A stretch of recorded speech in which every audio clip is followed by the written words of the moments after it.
नमस्कार। इतिंग आलाप को बहुत बहुत स्वागत आपण मानकु। बहुत धन्यवाद मध्य आपण मानकु। आपण माने एते संख्या रे आलाप देखुचंती, मतामत दउचंती एवं मते बहुत बेसी उत्साहित करूचंती। आपण मानकर ए उत्साह ही मते पाद परे पाद पकई आगो को जीवा पई आहुरी बेसी प्रेरणा जगौछि। आउ थरे धन्यवाद आपण मानकु बहुत बहुत। आमे एमिति किछि व्यक्ति अछंती संसार रे जहां को देखि न थाउ ताको नाटा सुनले भारी भल लागे। कार गोटे ना जदि एमती कान रे पड़ी जाए, अरे एते आकर्षणीय नाटा केमती देखिया पे हिथिबे, कोन करूथुबे से। आज ठीक सेमती एमिति अतिथिंग सामने रे मु बसची, मु तांका नार प्रेम रे पड़ी जाईछि। हाँ, व्यक्तित्व आज्ञा बहुत बड़ा, छोट व्यक्तित्व जमा नुहंती, से कथा तो आम आलाप माध्यम जानिबा।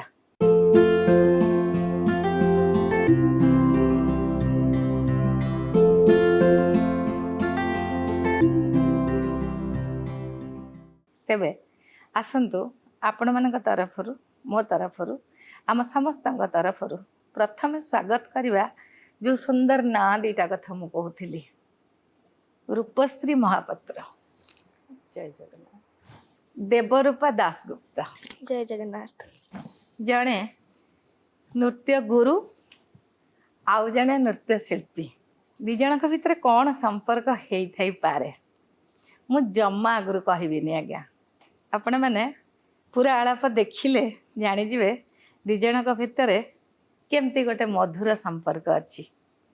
से संपर्कर कौनसी तुलना नहीं ए संसार रे। तेबे आसंतु आलाप आरंभ करवा रूपश्री महापात्र एवं देवरूपा दासगुप्ता सहित। आज ना मु प्रथमे तमे कहबी, आपण चाहिले तू भी कहि पारंती कारण मु सान आपण जोटा भी कहि पारे सुविधा। बहुत बड़ा नृत्य शिल्पी ना अभी मु तमठु कथा आरंभ करबी। निश्चय। किंतु सुंदर नाटा किए देचंती? जेति कि मु जानिछि बापा ही देचंती ना। एक्चुअली एटा ना मिसी के माने देवाशीष दासगुप्ता मो बापंग ना और रूपश्री महापात्र से देव रूपा ना। हां, दी जण को ना मिसी की देव रूपा है। अरे वाह, बहुत सुंदर, मते बहुत बढ़िया लगुची तुम नाटा। एबे आपण माने जानि जाइथिबे दी जणक भितर संपर्कटा कोन। माँ नृत्य गुरु आ झिया होचंते नृत्य शिल्पी, आगामी दिन रे से भी नृत्य गुरु हे जिवे।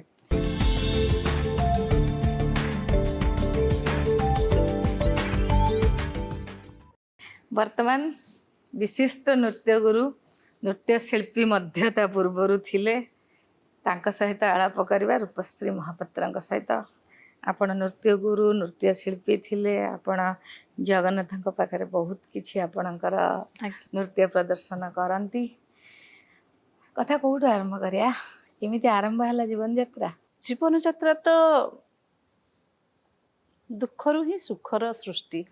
अच्छा, बापा होचंदी ब्राह्मण परिवार झियो, मु ब्राह्मण घरर अत्यंत मध्यम फैमिली। जगन्नाथ मंदिर रे सेवा कले जहा किछि मिले ता देरु हांडी रे चावल पड़ी के भात खाई करी 7 भौणी भाई गोटे। पूरी रे झिया आपण? पूरी रे झियो, दोलमंडप साई रे मोर घर। अच्छा, बापा होचंती हरिहर महापात्र, बाया भाईना बिले डाकंती पंडित हरिहर महापात्र। माँ होचंती सरस्वती देवी। आपण विश्वास करबेनी गोटे ब्राह्मण घरर झियो बाहर को नाची सारा विदेश रे देखी से जो कष्ट, से जो दुख, से जो लांछना, से जो बापा माँ को मेंटल प्रेशर, फिजिकल प्रेशर सब किछि सही सही किरी आज जो आपण मते आज डाकिके बसैचंती, मो स्वप्न आज साकार हो जाइछि। कहला को तो बहुत कष्ट लगुच, माने आखिरे लुह आसी जाउछि। किंतु भगवान को आपण जदि सत्य भल पाउथिबे, बापा माँ आशीर्वाद थिबो, समस्त भल पाइबा थिबो, आपण निश्चित गोटे भल दिग को जिबे, भल जगार बसवास करिवे। से ब्राह्मण घर मु बाहरी, से दोलमंडप साई बाहरी। को मसियार कथा कहउथिबे आपण? 70 मसियार कथा। ये पूरा मंदिर पाखे लागे की घरटा, माने आपण घर बाहरिबे पतित पावन सत्य जमते हमको अनेक अच्छा, आम जदि अपेक्षा सी मो अपेक्षा पूरा कि चलचल होकर अनेक थे। तो देखला एते आनंद मिले, କାରଣ ଆପଣ ବିଶ୍ୱାସ କରିବେନି ଆମ ଘରଟା ହେଉଛି ମନ୍ଦିର କହିଲେ ଚଳେ। ଆମେ 24 ଘଣ୍ଟା ମନ୍ଦିରରେ ହିଁ ରହିବେ। ଆଉ ନନା ମନ୍ଦିରରେ ରୁହନ୍ତି ତ ଆମେ ମନ୍ଦିରରେ ରହୁ। ଆମର ରୋଷେଇ ମାନେ କମ୍, ଅଭଡ଼ା ଆମେ ସବୁବେଳେ ଖାଉ। 24 ଘଣ୍ଟା ଆମର ଅଭଡ଼ା ହିଁ ମେନ୍। ତ 7 ଭଉଣୀ ଭିତରେ ଆପଣ କେତେ ନମ୍ବର? ମୁଁ ଉପରେ 3, ମୁଁ ତଳେ 3, ମୁଁ ପୁରା ବହୁତ ପୁରା ମଝିରେ। ମାନେ ମୁଁ ଥରେ ଥରେ ଭାବେ ମୋ ଡଙ୍ଗାଟା କୁଆଡେ ଯିବ, ଆଗକୁ ଯିବ ନା ପଛକୁ ଯିବ, କାରଣ ମୁଁ ଏମିତି ଲଟ ମଝିରେ ପୁରା ଅଛି। ଆଉ କେହି ଭଉଣୀ ମାନେ ଏଇ ଦିଗରେ? ନା, ବଡ ଭଉଣୀ ମୋର ଭଲ ଟିଚର ସାହିତ୍ୟିକା, ସିଏ ରାଷ୍ଟ୍ରପତି ଆୱାର୍ଡ ପାଇଛନ୍ତି। ଆଉ ସେକେଣ୍ଡ ଭଉଣୀ ମୋର ଭଲ ଲେଖିକା, ଭଲ ଟିଚର, ସିଏ ବି ରିଟାୟାର୍ଡ କରିସାରିଲାଣି। ଆଉ ସମସ୍ତେ ପ୍ରାୟ ହାଉସ ୱାଇଫ। ସଭା ସାନ ଭଉଣୀ ଟିକେ ନାଚେ, ଆର୍ଟ କରେ, ସବୁ କରେ। ଡଙ୍ଗାର ମଝିରେ ରହିକି ତ ପୁରା ପ୍ରପର ଖୁଣ୍ଟ ଏକଦମ ବଢିଆରେ ପୋତି ଦେଇଛନ୍ତି ଆଉ କଣ। ହଁ, ମୋ ଲାଇଫ ହିଷ୍ଟ୍ରିଟା ଗୋଟେ ଗୋଟେ ପିକ୍ଚରାଇଜ ପୁରା। ମୁଁ ଜନ୍ମରୁ ବେଡ୍ ରେଟ୍। ଜନ୍ମରୁ ମୁଁ ବେଡ୍ରେ ପଡ଼ିକି ଥିଲି 4 ବର୍ଷ, କାରଣ ମୁଁ ବେଡ୍ରୁ ଉଠି ପାରିନି। ମୋର ଏଇ ବାମ ପଟ ଗୋଡ଼ଟା ପୁରା ନଷ୍ଟ ହେଇଯାଇଛି। ମାନେ ଆପଣ ବିଶ୍ୱାସ କରିପାରିବେନି, ମାନେ ଲୋକଲୋଚନରେ ତ ଦେଖେଇ ପାରିବିନି, ପୁରା ଖରାପ। ମୋ ଜନ୍ମ ଯେତେବେଳେ ହେଇଥିଲା 6 ମାସ ହେଇଥିଲା, ତ ଏମିତି ଗୋଟେ ଡିଜିଜ୍ ହେଲା ମୋର ଗୋଡ଼ରେ, ମାନେ ଯୋଉ ପୁରା ପାଣି ଫୋଟକା ପରେ ଏତେ ବଡ଼ ବଡ଼ ବଥ ଟାଇପର ବାହାରିଲା 5ଟା ପୁରା। ଆଚ୍ଛା। ତ ମୋ ଜେଜେମା ମତେ ସବୁଆଡେ ପୁରା ଇଣ୍ଡିଆର ଏମିତି କୋଉ ଡକ୍ଟରକୁ ନ ଦେଖେଇଛି ମାନେ ନାହିଁ। ଡକ୍ଟର ଡାଇରେକ୍ଟ କହିଲେ ଆଇଦର ଗୋଡ଼ କଟା ହବ ନହେଲେ ପିଲା ମରିଯିବ, ଏ 2ଟା ଭିତରୁ ଆପଣ ଯାହା ଗୋଟେ କରନ୍ତୁ। ସିଏ କହିଲେ ଝିଅ ଜନ୍ମ ହେଇଛି ପୁଣି ଗୋଡ଼ କଟା ହେଇଯିବ। ଲାଷ୍ଟକୁ ପୁରୀ ମାନେ ଘରକୁ ପଳେଇ ଆସିଲୁ ଆମେ। ଆମର ଘରଟା ଏମିତି ପୁରା ସରୁ, ତା ଭିତରେ ବହୁତ ଚଉଡା, କିନ୍ତୁ ଆଗପଟେ ବହୁତ ସରୁ। ପୁରୀ ସେଟ ହଁ, ସରୁ। ସେଠି ଗୋଟେ ଅଖା ପକେଇକି ମତେ ଶୁଆଏ। ଆଚ୍ଛା। ଏତେ ପାଣି ମାନେ ବୋହେ ସେ ଇଏରୁ। ଗୋଡ଼ରେ 24 ଘଣ୍ଟା ସେଇ ପୂଜ ରକ୍ତ ଯୋଉ ଏମିତି ବାହାରୁଥିବ, ତାକୁ ପୋଛାପୋଛି ପରିଷ୍କାର କରିଥାଏ, ପୁଣି ଶୁଆଇଥାଏ। ସେଇ ରାସ୍ତାରେ ଜଣେ ସାଧୁ ବାବା ଯାଉଥିଲେ, ସିଏ ଗଲେ ପୁଣି ଫେରିକି ଆସିକି ମୋ ଜେଜେମାଙ୍କୁ ପଚାରିଲେ କାହିଁକି କାନ୍ଦୁଛୁ ଛୁଆକୁ ଧରିକି? ନା ଦେଖନ୍ତୁ, ଝିଅ ଜନ୍ମ ହେଇଛି, ପୁଣି ଏମିତି ଏମିତି ଅବସ୍ଥା, ଡକ୍ଟର କହିଲା ଏଥିରେ ଗୋଡ଼ କାଟନ୍ତୁ ନହେଲେ ମରିଯିବ। ତ ଗୋଡ଼ କାଟିବା ଅପେକ୍ଷା ଏମିତି ମରିଯାଉ ସେମିତି ଭଲ। କହିଲେ କି ମୁଁ 7 ଦିନ ଭିତରେ ତ ଝିଅକୁ ଯଦି ଭଲ କରିଦେବି, ତ ମତେ କଣ ଦବୁ? ଇଏ କହିଲେ ମତେ ଯାହା କହିବୁ ମୁଁ ତା ଦେଇଦେବି, ମୋ ଝିଅ କିନ୍ତୁ ଭଲ ହେଇଯିବାର ଅଛି। କହିକି ସେଠି ବସିକିରି ଗୋଟେ ତାଙ୍କ ମୁଣା, ଏଇ ଯୋଉ ସବୁ ଦେଖିଛନ୍ତି ତାଙ୍କର ମୁଣାରେ ପକେଇକିରି ସବୁ ଥିଲା, ସେ ଗୋଟେ ଏଡି ବଡ ଡିବାଟେ କାଢିଲେ, ଜଙ୍ଗଲିରେ ଗୋଟେ ଏଡେ ବଡ ଲାଲ କାଠ କାଢିଲେ। ସେ କାଠଟା କାଢିକି ଘୋରିକିରି ସେ ଯୋଉ ମୋର ଘା ସବୁ ହେଇଥିଲେ ସେଥିରେ ସବୁ ଲଗାଲଗି କରିଦେଲେ। ଆଉ ଗୋଟେ ଗିନାରେ କହିଲେ ପାଣି ଆଣିକି ସେ ଗିନାରେ ପିଆଇ ଦେଲେ। କହିଲେ ଏଇଟା ନେ, 7 ଦିନ ପର୍ଯ୍ୟନ୍ତ ଏକୁ ପିଆଇବୁ, 7 ଦିନରେ ଝିଅ ଚାଲୁଥିବ ମୁଁ ତୋ ପାଖକୁ ଆସିବି। କହିକି ସେ ପଳେଇଲେ। ମା କହିଲେ କେତେ ଲୋକ ତ ଆସୁଛନ୍ତି, କେତେ କଥା କହୁଛନ୍ତି, ହଉ ଜଗନ୍ନାଥଙ୍କ ଇଚ୍ଛା, ଯଦି ଭଲ ହେଇଯିବ। ସେ ନୀଳଚକ୍ରକୁ ଅନେଇକି ସେ କହିଲା। ଆପଣ ବିଶ୍ୱାସ କରିବେନି, ଯୋଉଦିନ 7 ଦିନ ହେଇଛି ମୁଁ କାନ୍ଥ ଧରି ଧରି ଚାଲିଲି, ଛିଡା ହେଇକିରି ଆଣ୍ଠେଇକିରି କାନ୍ଥ ଧରି ଧରି ଚାଲିଲି। ବାବାଜୀ ସେତିକି ବେଳକୁ ଆସି ପହଞ୍ଚିଲେ। ଆସିକି ପଚାରିଲେ କଣ, ହିନ୍ଦୀରେ କହୁଛନ୍ତି ମାଙ୍କୁ, କଣ ତ ବେଟିଆ ଚାଲିଲାଣି? ନା ହଁ ଦେଖନ୍ତୁ ଚାଲିଲାଣି। ଆଉ ବାବା ଆପଣ କଣ କହିଥିଲେ? ଆପଣ ଯାହା କହିବେ ମୁଁ ତା ଦେବି। ନା ମୋର କିଛି ଦରକାର ନାହିଁ, ମୋର ଯୋଡ଼ିଏ ଜିନିଷ ଦରକାର। ନା କଣ? ନା ତୋ ଘରେ ଯାହା ଚାଉଳ ପରିବା ଅଛି ତାକୁ ଦେବୁ, ତୋ ପୁଅର ଧୋତି ଫୋତି ଯୋଉ ଆଗେ ତ ଖଦଡରେ ସବୁ ପିନ୍ଧନ୍ତି, ନନା ହେଲା ଆମର ଯୋଉ ମନ୍ଦିରରେ ତ 365 ଦିନ କୋଉ ଡ୍ରେସ ପଟା ସେ ପିନ୍ଧନ୍ତି, ସେ ଧୋତି ଯୋଉ ପିନ୍ଧନ୍ତି ଖଦଡର ଧୋତି, ଆଉ ତାକୁ ଯୋଉ ଫତେଇ ଯୋଉ ପିନ୍ଧନ୍ତି, ଫତେଇ, ସେ ଫତେଇ ଆଉ ଧୋତିକୁ ଆଣିକି ଦେ। ଏ ଫତେଇ ଧୋତି ଘରେ ଯାହା ଚାଉଳ ଫାଉଳ ଥିଲା ହାଣ୍ଡିରେ ସବୁ କଣ ବାନ୍ଧି ବୁନ୍ଧିକିରି ଆଣି ମା ଦେଲା। କହିଲେ 51 ଟଙ୍କା ଦବୁ। ମା ସେଠି ଟିକେ ଡରି ଯାଇଥିଲା, 51 ଟଙ୍କା କୋଉଠୁ ଆସିବ, ସେଥିରେ ତ ପଇସାର ବହୁତ ଅଭାବ। କହିଲା ହଁ ମୁଁ ଦେବି। ମା ସେଥିରୁ ତା ଗୋଟେ ଟିଣ ବାକ୍ସ ଥିଲା, ସେ ବାକ୍ସରୁ ଟଙ୍କା କାଢିକିରି ସବୁତକ ତୋ ଝିଅ ହାତରେ ଦେ। ମା ଆଉ ମୁଁ ଆମେ 2 ଜଣଙ୍କୁ ତାଙ୍କୁ ଦେଲୁ। କହିଲେ ତମେ ମୁଣ୍ଡିଆ ମାର। ଆମେ ଦେଇକିରି ମୁଣ୍ଡିଆ ମାରିଲୁ। କହିବୁ ଅନେଇବୁ, ମୁଣ୍ଡିଆ ମାରିଥାଉ। ଆମେ ଦେଇଦେଲୁ, ମୁଣ୍ଡିଆ ମାରିଛୁ। ଆମେ କିନ୍ତୁ ମୁଣ୍ଡିଆ ମାରିକି ଅଛୁ। ମାନେ ମୁଣ୍ଡିଆ କେତେ ମୁଁ ତା ମୁଣ୍ଡିଆ ମାରିବୁ। ତାପରେ ମୁଁ ସେଥିରେ ପିଲା ଲୋକ ତ, ମୁଁ ଉଠିକି ଅନେଇଲାକୁ କେହି ନାହାନ୍ତି। ମୁଁ ମାଆଙ୍କୁ ଟିକେ ଡାକୁଛି, ମା କେହି ନାହାନ୍ତି, ଆମେ କାହାକୁ ମୁଣ୍ଡିଆ ମାରୁଛେ? ମା ସେଥିରୁ ଅନେଇକିରି ଆମେ ସେଠି ଖୋଜିଛୁ ଆଉ ପାଇନୁ। ତାପରେ ମୁଁ ଆଉ ପଛକୁ ଅନେଇନି। ସିଧା 4 ବର୍ଷରେ ମୁଁ କେମିତି ଇଏ କଲା? ସରିଗଲା। ତାପରେ 4 ବର୍ଷରେ ମୁଁ ସିଧା ଯାଇକି ନାଚ ସ୍କୁଲରେ ହାଜର। ଆଚ୍ଛା, ନାଚ କାଇଁ ହଠାତ୍ ଇଚ୍ଛା ହେଲା? ଘରେ ତ ଆଉ କେହି ନା, କରୁନାହାନ୍ତି। ଘରେ କେହି କରୁନଥିଲେ। ମୁଁ ଆମ ସାହିରେ ଗୋଟେ ସଙ୍ଗୀତ କଳା ପ୍ରତିଷ୍ଠାନ ପିଲିକା ଥିଲା। ମୁଁ ଯାଇକି ପୁରୀ ତ ଏଇ ସବୁର ସମାହାର ପ୍ରାୟ। ଆଜ୍ଞା, ମୁଁ ସେ ଝରକା ପଟେ ଯାଇକି ସବୁବେଳେ ଦେଖେ। ମାନେ ଗୋଡ଼ ପାଏନି, ଛୋଟ ପିଲା, ମୁଁ ଇଟା ଥୋଇଦେବି ତା ଉପରେ ଛିଡାଇକି ଏମିତି ଉହୁଙ୍କିକି ଦେଖେ ଯେ କଣ ହଉଛି। ତା ଭିତରେ ସବୁ ଛୋଟ ଛୋଟ ଛୁଆ ମାନେ ନାଚନ୍ତି, ମୁଁ ତାକୁ ଦେଖିକି ଆସି ଘରେ ବସିକି ନାଚିକି କରିବି। ମୁଁ ଘରେ ନନାଙ୍କ ପାଖରେ କାନ୍ଦିଲି, ମୁଁ ନାଚ ଶିଖିବି। ନା ସ୍କୁଲ ଯାଇନୁ ପାଠ ପଢିନୁ କିଛି ନାହିଁ ନାଚ ଶିଖିବୁ କ'ଣ? ବୋଉ କହିଲା ନା ନା ଆମ ବ୍ରାହ୍ମଣ ଘର ଝିଅ କ'ଣ ହବ କେହି ଲୋକେ କ'ଣ କହିବେ ପଡ଼ିଶା ଓଡ଼ିଶା ନାଚ ଶିଖା ହବ। ମୁଁ ନାଚ ଶିଖିବି 4 ବର୍ଷ ହେଇଥିଲା। 4 ବର୍ଷର ନାଚ ଶିଖିବି ଜିଦ୍ଦି କଲି ଆଉ ସେଥିରୁ ବଡ଼ ଭଉଣୀ ମୋତେ ନେଇକିରି ସେଥିରୁ 2 ଭଉଣୀ ଯାକ ନେଇକି ମୋତେ ଗଲେ ନାଚ ସ୍କୁଲରେ ନାଚ ଶିଖେଇବା ପାଇଁ 50 ପଇସା ଥିଲା ଆଚ୍ଛା ଆଡ଼ମିସନ 50 ପଇସାରେ ନାଚ ଶିଖେଇବା ଆରମ୍ଭ ହେଲା। 5 ବର୍ଷ ବୟସରେ ତାପରେ ଦୋଳମଣ୍ଡପ ସେ ସ୍କୁଲ ଅଛି ଆମର ସେ ପୁରୀରେ ସେଠିକି ପାଠ ପଢିବାକୁ ତାପରେ ଗଲି ବର୍ଷେ ଆଗ ନାଚ ଶିଖିଗଲି। ତା ଦେହରେ ଆପଣ ବିଶ୍ୱାସ କରିବେନି ସେ ଯିଏ ଟିଚର ଥିଲେ ସିଏ ମୋତେ କହିଲେ କି ଏଇ ନାଚ ତ ଆମେ ତମକୁ ଶିଖେଇନୁ କେମିତି ଶିଖିଲ? ଆଚ୍ଛା ମୁଁ କହିଲି ମୁଁ ଝରକା ବାଟେ ସବୁ ଲୁଚି ଲୁଚି ଦେଖେ ଯୋଉ ପିଲା ଶିଖିଥିଲେ ସେମାନେ ସବୁ କିଛି ମନେ ନାହିଁ ମୁଁ ତାଙ୍କ ଆଗକୁ ପଳେଇଲି ପୁରା ସେଥିରୁ ସେଇପଟକୁ ଯାଇଛି ଚାଲିଛି ବର୍ତ୍ତମାନ ପର୍ଯ୍ୟନ୍ତ ବି ଚାଲିଛି। ଆଚ୍ଛା ତାପରେ ଗୋଟେ ସ୍ୱତନ୍ତ୍ର ବିଭାଗ ମାହାରୀ। ଆଜ୍ଞା ଏ ମାହାରୀ ଶବ୍ଦର ଅର୍ଥଟା ଆଗେ ମତେ ବୁଝେଇ ଦିଅନ୍ତୁ ତାପରେ ମୁଁ ନୃତ୍ୟ ଆଡେ ମହାରୀର ଯିବି। ମହାରୀର ଶବ୍ଦ ହଉଛି ମହାନ ନାରୀ ଆଚ୍ଛା। ନାରୀକୁ ହଁ ମହାନ ନାରୀକୁ ଟିକେ ଶ୍ରେଷ୍ଠ କରାଯାଇଛି। ଆମେ ଆଜିକା ଡେଟ୍ରେ କହୁଛେ ନାରୀକୁ ସମ୍ମାନ ଦିଅ ନାରୀକୁ ବଞ୍ଚାଅ ହଁ। ନାରୀ ପାଇଁକା ଏଇଆ କର ନା ଜଗନ୍ନାଥ ମନ୍ଦିରରେ 36 ନିଯୁଗ 35 ନିଯୁଗ ପୁରୁଷ କାମ କରନ୍ତି ଗୋଟିଏ ନିଯୁଗ ଯୋଉଠିକି ମାହାରୀ ମାନଙ୍କୁ ସେବା କରାଯାଏ ନାରୀକୁ ଏଠି ଶ୍ରେଷ୍ଠ କରାଯାଇଛି। ଦେଖନ୍ତୁ 35ଟା ପୁରୁଷ ଭିତରେ ଗୋଟେ ନାରୀକୁ ଯେତେବେଳେ ସମ୍ମାନ ଦିଆକି ଜଗନ୍ନାଥ ମନ୍ଦିରରେ ସେବା କରିବା ପାଇଁ ଦିଆଯାଉଛି ୟାଠୁ ବଳି ଶ୍ରେଷ୍ଠ କ'ଣ କହିଲେ? ସେ ନାରୀ କେତେ ଭାଗ୍ୟବନ୍ତୀ ଯେ କି ଜଗନ୍ନାଥଙ୍କ ମନ୍ଦିରରେ ତାକୁ ସେବା କରିବାକୁ ଦିଆଯାଉଛି ବିବାହ କରିବାକୁ ଦିଆଯାଉଛି ଯାନିଯାତ୍ରା ପାଇଁକା ସବୁକିଛି ତାଙ୍କୁ ହିଁ ପ୍ରଥମ ଦିଆଯାଉଛି। ସେ ନାରୀ କୋଉ ଧରଣର ସେବା ମାହାରୀ ନୃତ୍ୟଶିଳ୍ପୀଙ୍କୁ ଦିଆହେଇଛି? ଭିତର ସେବା ବାହାର ସେବା 2ଟା ସେବା ଅଛି। ଗୋଟେ ଭିତର ଗାଉଣୀ ବାହାର ନାଚୁଣୀ ବୋଲିକା କୁହାଯାଏ। ଏ ଯୋଉ ଭିତରେ ଯୋଉମାନେ ସେବା କରିବେ ଏମାନେ ବାହାରେ ସେବା କରିପାରିବେନି ବାହାରେ ଯୋଉମାନେ ସେବା କରିବେ ସେମାନେ ଭିତରେ ସେବା କରିବେନି। କିନ୍ତୁ ମୁଁ ଆପଣଙ୍କୁ ଏଇଠି ଆଉ ଗୋଟେ କଥା କହିବାକୁ ଯିବି ଭିତରେ ଗାଉଣୀ ବାହାରେ ନାଚୁଣୀ। ନାଚୁଣୀ ଏଇଠି ଗୋଟେ କଥା କ'ଣ 7 ବର୍ଷ ବୟସରେ ଜଗନ୍ନାଥଙ୍କୁ ସେମାନେ ବିବାହ କରିବେ ଶାଢ଼ୀ ବନ୍ଧେଇବେ। ଆଚ୍ଛା ଶାଢ଼ୀ ବନ୍ଧାନ୍ତି ଏଇମାନେ? ହଁ ଏମାନେ ଶାଢ଼ୀ ବନ୍ଧାନ୍ତି ଜଗନ୍ନାଥଙ୍କୁ ବିବାହ କରନ୍ତି। ବିବାହ କଲା ପରେ ଏମାନଙ୍କ ଯେମିତି ଆମେ ମାନବ ଜାତିରେ ଯେମିତି ବାହା ହଉଛୁ ଯେମିତି ଯାନିଯାତ୍ରା ଯେମିତି ଆମକୁ ସବୁ ଦିଅନ୍ତି ଗିଫ୍ଟ ଫିଫ୍ଟ ଦିଅନ୍ତି ଖାଇବା ପିଇବା ଭୋଜି ଭାତ ଆଚ୍ଛା। ମାନେ ଶ୍ୱଶୁର ଘରୁ ବି କ'ଣ ସୁନାପତ୍ର ଆସିବ ବାପ ଘରୁ କ'ଣ ଯିବ ସବୁ ସେମିତିଆ ଆଚ୍ଛା ସବୁ ସେମିତି ହୁଏ।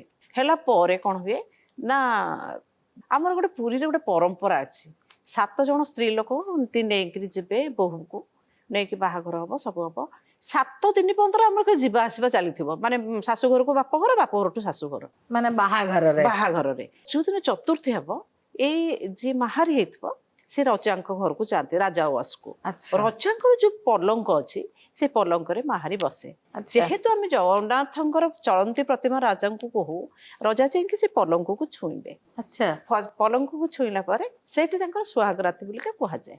ଆଚ୍ଛା ଛୁଇଁକି ସେ ପଳାନ୍ତି ମହାରୀ ସେଠି ସେଦିନ ରାତିରେ ରହିବ ରାତି 4ଟାରୁ ଆହୁରି 7 ଜଣ ସ୍ତ୍ରୀ ଲୋକ ଆସିକରି ସେ ତାଙ୍କ ପୁଣି ବାପ ଘରକୁ ନେଇକି ଯାଆନ୍ତି। ଏମିତି ଆମର ଗୋଟେ ରିଚୁଆଲ ଅଛି। ୟା ପରେ 14 ବର୍ଷ ବୟସ ଯେତେବେଳେ ମେଚୁରିଟି ପାଇବ 12 ବର୍ଷ 14 ପାଇବ ତାପରଠୁ ସେବା କରାହବ। ଏଇ ଯୋଉ ମଝିରେ ଯେତିକି ଗ୍ୟାପ୍ ରହିଲା ମ୍ୟାଚୁରିଟି ପାଇଲା ପରେ ଯାଇକି ସେବା ହବ। ଆଚ୍ଛା ସେଇ ଯୋଉ ଗ୍ୟାପ୍ ରହିଲା ସେଇଠି ତାଙ୍କ ମା ଜେଜେମା ଆଈ ମାନେ କହିବେ ଦେଖ ଆଜିଠୁ ତୋର ଏଇ ଯୋଉ ଯାହାକୁ ଦେଖିଲୁ ଯାହାକୁ ବାହାରିଲୁ ଏକ ଆଖିକୁ ଅନେଇକିରି ସର୍ବଦା ମନରେ ଭାବିବୁ ଯେ ଇଏ ମୋର ସ୍ୱାମୀ ତୋର ଇହକାଳ ପରକାଳ ସବୁକିଛି ସିଏ ତୋ ମନ ଭିତରେ ଦୁଃଖ ସୁଖ ଭଲ ମନ୍ଦ ତା ପାଦ ତଳେ ଅର୍ପଣ କରିବୁ। ମହାରୀ ମାନେ 4 ଚକ୍ଷୁରୁ ମାନେ 2 ଚକ୍ଷୁରୁ 4 ଚକ୍ଷୁ କେବେ ହୁଅନ୍ତିନି। 4 ଚକ୍ଷୁ ମାନେ ଅଲଗା ପୁରୁଷକୁ କେବେ ଦେଖିବେନି କେବଳ ଜଗନ୍ନାଥ ହିଁ ସର୍ବସର୍ବା ସେଇଠୁ ତାଙ୍କ ଜୀବନ ଆରମ୍ଭ ହୁଏ। ଆପଣଙ୍କର ପ୍ରଥମ ସେବା କେବେ ଆରମ୍ଭ ହେଲା? ଆକ୍ଚୁଆଲି ପ୍ରଥମ ସେବା ତ ଆପଣଙ୍କର ପ୍ରାୟ ସମସ୍ତେ କହୁଛନ୍ତି 1000 ଖ୍ରୀଷ୍ଟାବ୍ଦରେ କିନ୍ତୁ ମାନେ ମୁଁ ଯେତେବେଳେ ଦେଖିଲି ଶଶୀମଣିଙ୍କର ସେବା ଶଶୀମଣି ସେବା କରୁଥିଲେ ସେତେବେଳେ ଦୋଳମଣ୍ଡପ ତାଙ୍କର ସେ ରହୁଥିଲେ କିନ୍ତୁ ସେତେବେଳକୁ ଅଲରେଡି ବନ୍ଦ ହେଇଗଲାଣି ସେବା ଜଗନ୍ନାଥଙ୍କ ମନ୍ଦିରରେ ନୃତ୍ୟ ସେବା ପୁରା ବନ୍ଦ ହେଇଗଲାଣି। ହଁ ସେ ତ ଶେଷ ଥିଲା ନା? ହଁ ଶେଷ ଦେବଦାସୀ ଥିଲେ ବନ୍ଦ ଆଉ ହେଇଗଲାଣି। ଜଣେ କିଏ ଶେଷ ବୋଲି କୁହନ୍ତି ନା ଇଏ ଶେଷ? ଆକ୍ଚୁଆଲି ଇଏ ଶେଷ ପରଶୁମଣି ଯୋଉ ଥିଲେ ଆମର ସେ ସେବାରୁ ବାହାର ଯାଇଥିଲେ। ଇଏ କିନ୍ତୁ ସେବା କରୁଥିଲେ ଏ ସେବା କରିକିରି ମୃତ୍ୟୁବରଣ କଲେ। ଇଏ ଯେତେବେଳେ ଆପଣ ଦେଖିବେ ନନ୍ଦ ଉତ୍ସବରେ ମାନେ ଯଶୋଦା ହେଇକି ବେଶ ହେଇକି ଯାଆନ୍ତି ଭିତରଛକ ମହାପାତ୍ରଙ୍କ ସହିତ ତ ତାଙ୍କର ସେବା ଚାଲିଥିଲା। ଆପଣଙ୍କର କେବେ ଆରମ୍ଭ ହେଲା ପ୍ରଥମ? ଆକ୍ଚୁଆଲି ମୁଁ ଯେତେବେଳେ 12 ବର୍ଷ 14 ମାନେ ବର୍ଷ ମୋର ଗୁରୁ ପଦ୍ମଶ୍ରୀ ପଙ୍କଚରଣ ଦାସଙ୍କଠୁ ଓଡ଼ିଶୀ ନୃତ୍ୟ ଶିକ୍ଷା ଗ୍ରହଣ କଲି, ତାପରେ ମାହାରୀ ନୃତ୍ୟ ଶିକ୍ଷା ଗ୍ରହଣ କଲି। ମତେ ସେତେବେଳେ ମାରି ବି ତାଙ୍କ ପାଖରୁ ଆଜ୍ଞା ମତେ ସେତେବେଳେ ସାର୍ ଗୋଟିଏ କଥା କହିଥିଲେ, କାରଣ ଯେହେତୁ ମୋ ଗୁରୁ ହଉଛନ୍ତି ମାହାରୀ ପରିବାରର ପୁଅ, ମର୍ଦଳ ସେବା କରୁଥିଲେ। ମତେ କହିଲେ କି ଦେଖ ରୂପଶ୍ରୀ, ମୋ ଜୀବନର ଗୋଟିଏ ଅଫସୋସ ଅଛି, ଆଉ ମାହାରୀ ନୃତ୍ୟଟା କେମିତି ପ୍ରତିଷ୍ଠିତ ହବ, ସେଇଟା କେମିତି ରହିବ।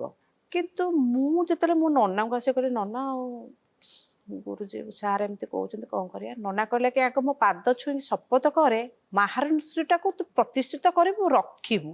ଶହ ଶହ ଓଡ଼ିଶୀ ନାଚୁଛନ୍ତି, ମାହାରୀ କେହି ନାଚୁନାହାନ୍ତି। ମାହାରୀ ନୃତ୍ୟରୁ ଓଡ଼ିଶୀ ନୃତ୍ୟ ସୃଷ୍ଟି, କିନ୍ତୁ ମାହାରୀକୁ କେହି ପଚାରୁନାହାନ୍ତି। ଯାହା ଯଦି ମାଆକୁ ଆମେ ପଚାରିବାନି, ପିଲା ଆସିବ କୋଉଠୁ? ଆପଣ ବିଶ୍ୱାସ କରିବେନି, ହରପ୍ରିୟା ଦେବଦାସୀ କ'ଣ କଲେ ନା, 100 ଜଣ ପିଲା ଆମେ ବସିଥିଲୁ, ସମସ୍ତେ ନାଚୁଛୁ କରୁଥିଲୁ। ମୁଁ ଏଇକୁ ହିଁ ମାହାରୀର କରିବି, ଏଇ ମୋର ମାହାରୀ ନାଚିବ, ଏଇ ସବୁ କିଛି କରିବ। ତାପରେ ମୁଁ ବି ସେତେବେଳେ ବିଶ୍ୱାସ କରେ, ଏତେ ଛୋଟ ମାହାରୀ କ'ଣ କିଛି ଏସବୁ ଜିନିଷ ମୋର ମାନେ ମୋର ତାର ଅଭିଜ୍ଞତା ବି ନାହିଁ, କିଛି ବି ନଥିଲା। ସିଏ ମତେ ନେଇକି ଗଲେ, ହରପ୍ରିୟା ଦେବଦାସୀ ଯିଏ ମୋର ମା, ପ୍ରଥମେ ସିଏ ମତେ ଶିକ୍ଷା ଦେଇଥିଲେ। ସିଏ ମତେ ନେଇକି ଗଲେ, ମୋ ଗୁରୁ ନେଇକି ଗଲେ, କିପରି ଭାବରେ ମାହାରୀ ମାନେ ଗାଧାନ୍ତି, କ'ଣ ଲଗେଇକି ଗାଧାନ୍ତି, ମୁଣ୍ଡ କ'ଣ ଲଗେଇକି ଧୁଅନ୍ତି, କିପରି ଭାବରେ ଶାଢ଼ୀ ପିନ୍ଧନ୍ତି, କିପରି ଭାବରେ ବୋଲ ନୃତ୍ୟରେ ପରିବେଷଣ କରାଯାଏ, କ'ଣ ଖାଆନ୍ତି, ଜଗନ୍ନାଥଙ୍କୁ କେମିତି ସେମାନେ ସମର୍ପଣ କରିକି ମୁଣ୍ଡିଆ ମାରନ୍ତି, ଜଗନ୍ନାଥଙ୍କୁ ତୁଳସୀ ପତ୍ରକୁ କେମିତି ଭାବରେ ଚରଣାମୃତକୁ ପିଅନ୍ତି, ସବୁ ବିଟ୍ ବାଇ ବିଟ୍ ସବୁ ଶିକ୍ଷା ଦେଲେ ମତେ। ମୁଁ ପିଓର ଭେଜିଟେରିଆନ୍, ମୁଁ ଜନ୍ମରୁ ଆଇଁଷ କିଛି ଖାଇନି, ଜାଣିନି ସେ ଜିନିଷ କ'ଣ, କିଛି ନାହିଁ। ତ ଯେତେବେଳେ ମୁଁ ସବୁ ଶିଖିଲି, ତାପରେ ମୋର ଗୋଟେ ମନ ଭିତରେ ରହିଲା ଯେ ମୋ ଲାଇଫରେ ଯଦି କିଛି ପାଇବାକୁ ହୁଏ, ମତେ ପ୍ରଭୁ ଜଗନ୍ନାଥ ଯେହେତୁ ପାଇଯିବି, ମୁଁ ସବୁ କିଛି ପାଇଗଲେ ମୋର ଆଉ କିଛି ଦରକାର ନାହିଁ। ମୋର ମାନେ ସବୁବେଳେ ସେଇଟା ଭାବେ। ସକାଳେ ଉଠିକିରି ଆଳତି ଦେଖିବାକୁ ଯାଏ, ରାତିରେ ଶୋଇବା ପୂର୍ବରୁ ବଡ଼ ସିଂହାର ବେଶ ହେଇକି ଯେତେବେଳେ ଶୟନ କକ୍ଷକୁ ଆସନ୍ତି, ସେତେବେଳେ ତାଙ୍କୁ ଦର୍ଶନ କରି ଘରକୁ ଫେରେ।